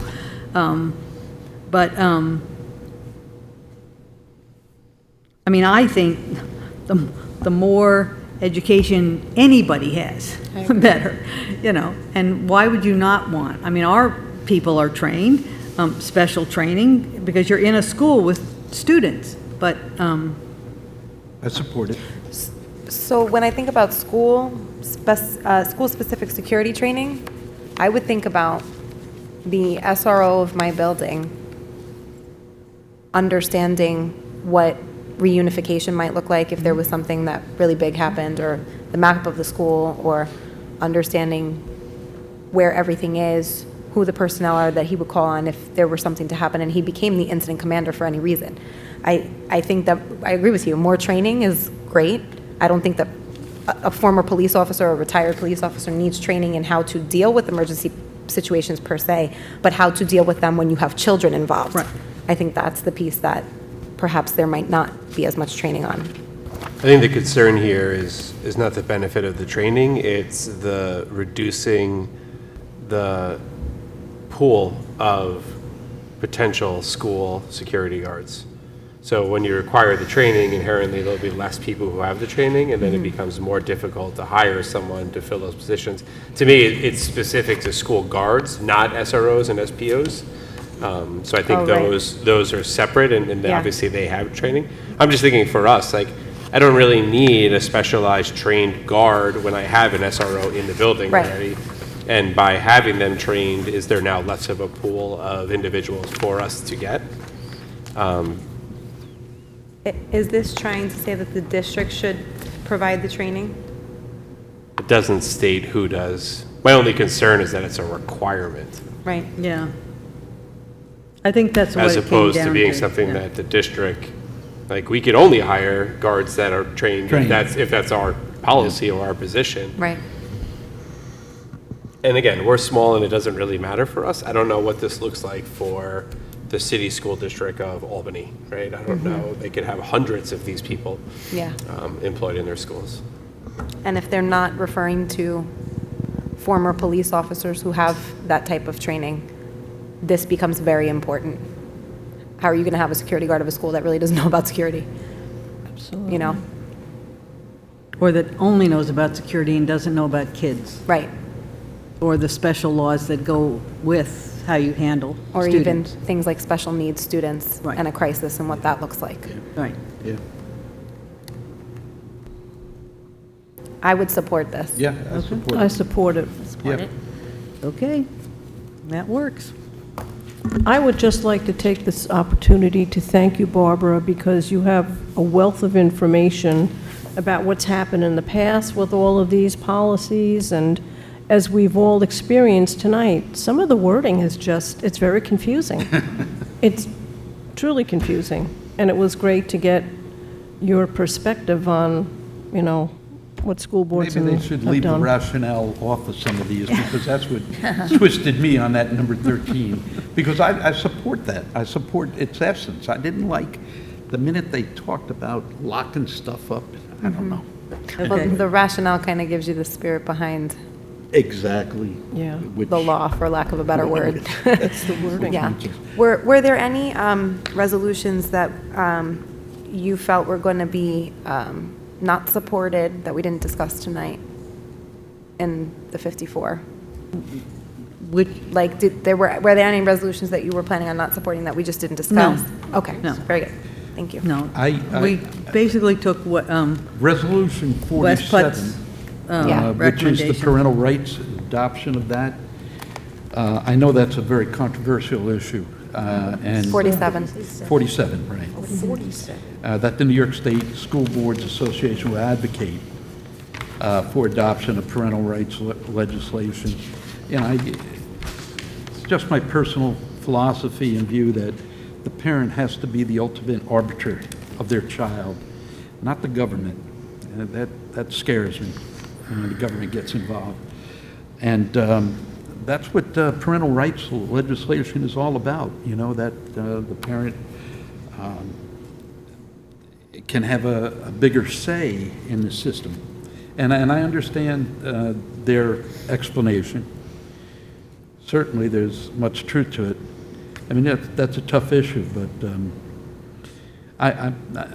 well, and I don't have a problem with parental rights. I'm I know that. a supporter That of is true. parental rights. But my rights as a parent don't trump your rights as a parent. And that's And I that's stand the by part that, and I've always stood by that. You know, that's why I do not support getting rid of books out of the library, because one parent may want those books for their child, and another one can't deny it. But that's a concern with special interest groups, too, and that's what concerns me about number 47. I personally oppose this because I'm fearful of not, what are these parental rights talking about? You know, if we have special interest groups and they're at odds with what schools have generally done, I get worried.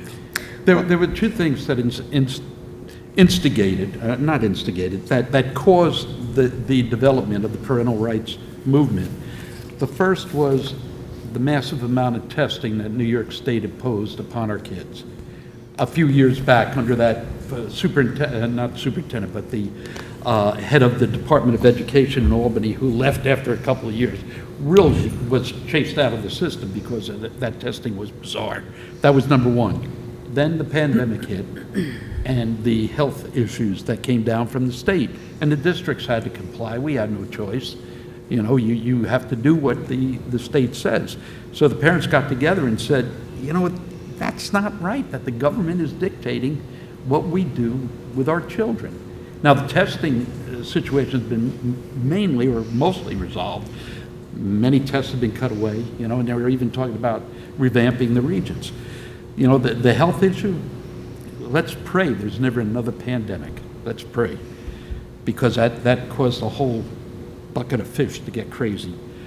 And that's where it came from. You know, the parents saw on these two supersonic occasions that our rights were being, you know, regulated to the back of the room. And we're the parents of these kids, not the government, not the state ed department. And that's where that came from.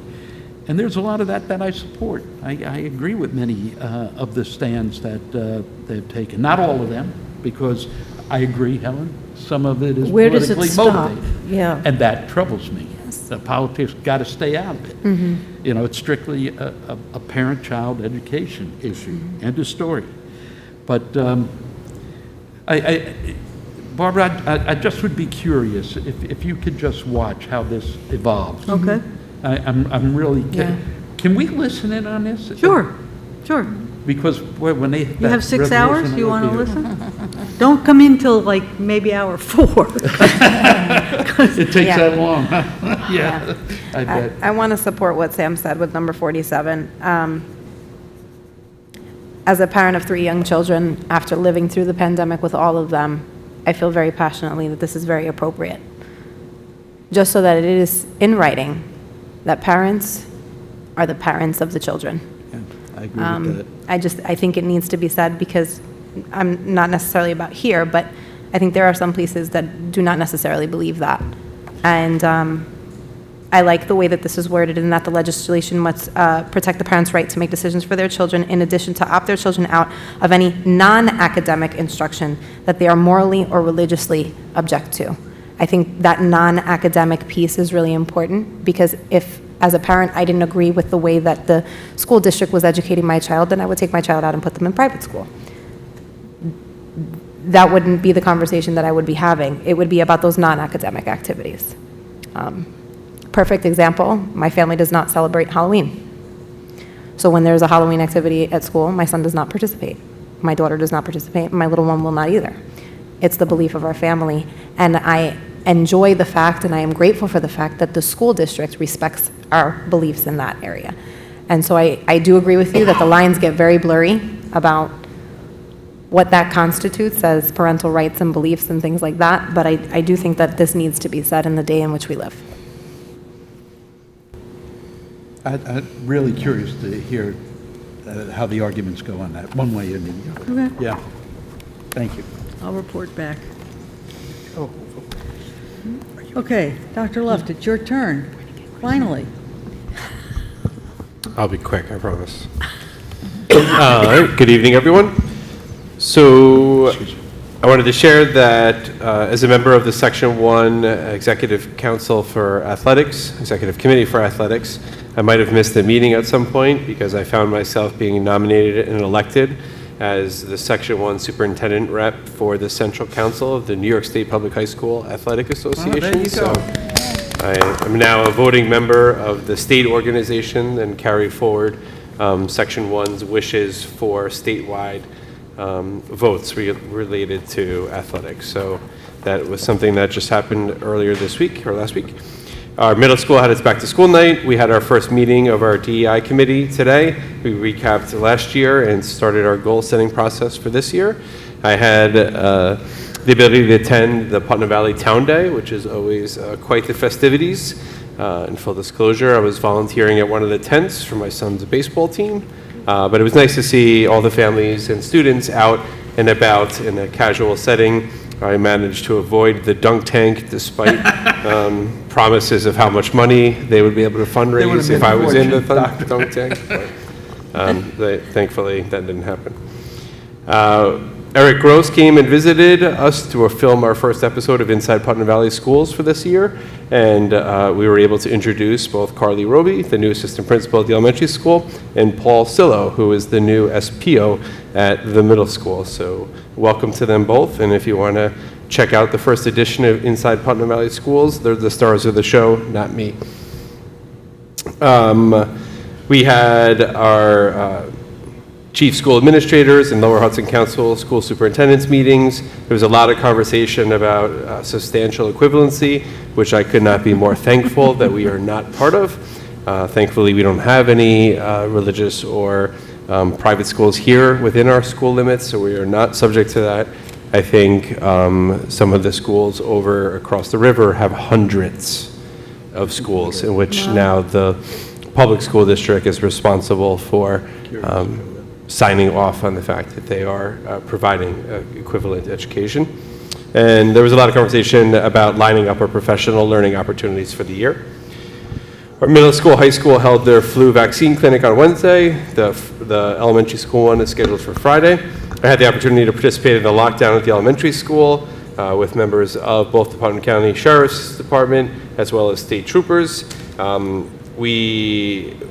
Once it was announced that it was a drill, we went through the process of, or I should say they went through the process of arriving at the building, entering the building, using the lockbox outside, accessing the floor plans and the master keys. So essentially they went through the process from outside, entering the building, just sort of testing all of the new systems and protocols that we have in place. So it went very smoothly, as Dr. Podesta had shared, and we received high reviews from all of the police officers who were involved. I'm going to continue to push our first responder appreciation events. Tomorrow we'll really start the first mass communication. We're going to send out Connect Ed. We're working on flyers for social media. I really hope to fill the football field with some of the first responders on October 20th. That's our first event right before our football game. Just to give you the heads up for any first responders out there, we're going to use your children to guilt you into attending. So we are going to encourage the students, one, to have their parents but attend the event, but also to stand on the field with them. So you have the opportunity to walk down the driveway and stand on the field with your child or your neighbor or your nephew or anyone else that you would like to accompany you onto the field is the way that I'm going to guilt some of the first responders out of the bleachers and onto the field, because I know many times there's many that are there that simply are embarrassed and don't want to stand on the field. So we're going to use your kids against you. Our middle school equipment and apparatus event is scheduled for October 26th. So anybody out there at any of those services who is interested in participating, you got any cool tools or equipment you want to show off, please contact us. We would welcome you here. And as we discussed earlier, elementary school first responder read is scheduled for October 25th. So you can reach out to Dr. Podesta or Jeannie Tenike in the district office for more information. So I hope everyone takes advantage of these fantastic events. They continue to grow in numbers each year, and I hope we see more participation this year. Some upcoming events. Education Foundation is having their color run, 2 p.m. on October 1st. High school has its back to school night, October 5th at 6 p.m. We have our early dismissal drill scheduled for October 6th, so all buildings get out 15 minutes early. Middle school book fair, October 17 to 19.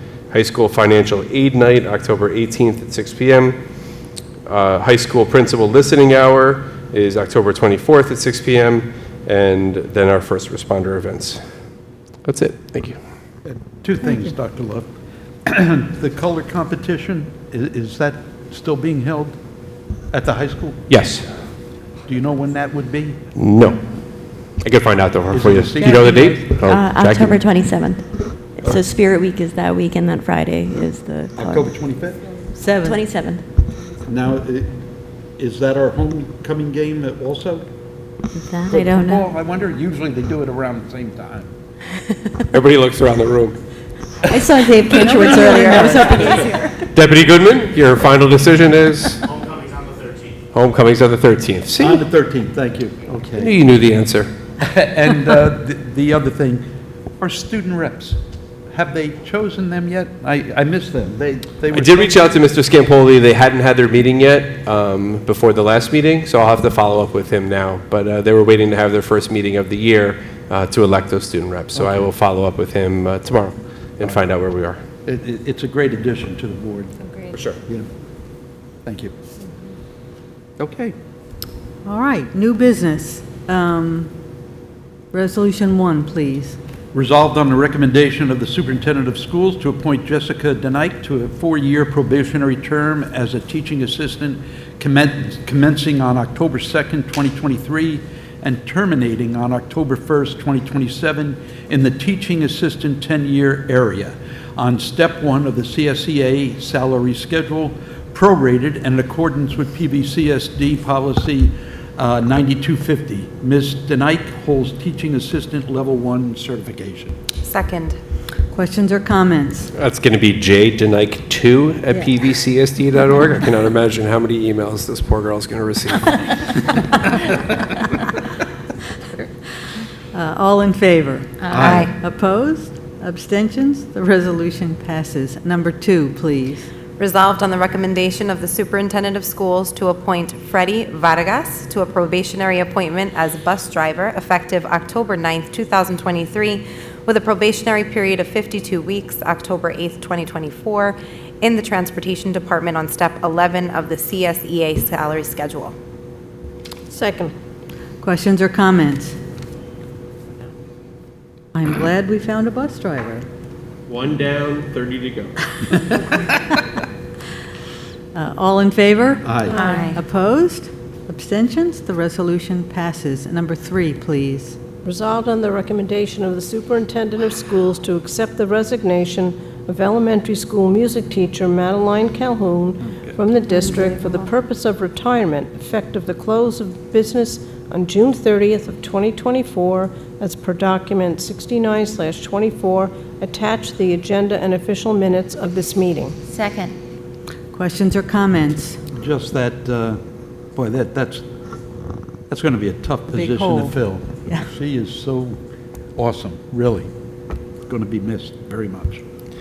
So I did want to recognize Maddie for many years of dedicated service to Putnam Valley. Obviously, there'll be more opportunities throughout the school year to recognize her as she sort of does her final tour of concerts and musicals and plays and sing-alongs and all those things that Dr. Podesta pointed out earlier, as well as an opportunity to honor all our tenure recipients and retirees later in the spring. So I did want to at least thank her for many years of service. As a former music teacher, I value so much when there are good music teachers, and really they are very hard to find. So, Ms. Calhoun, thank you. If you're interested, there'll be a position open next school year. I don't think I can teach my son music. That won't work.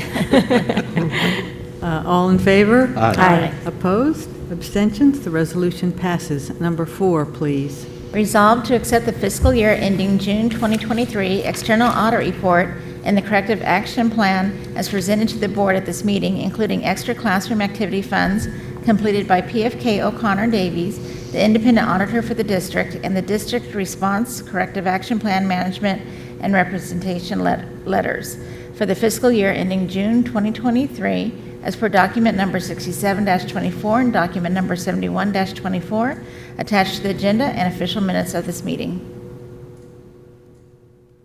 Second. Questions or comments? Those off. All in favor? Aye. Opposed? Abstentions? The resolution passes.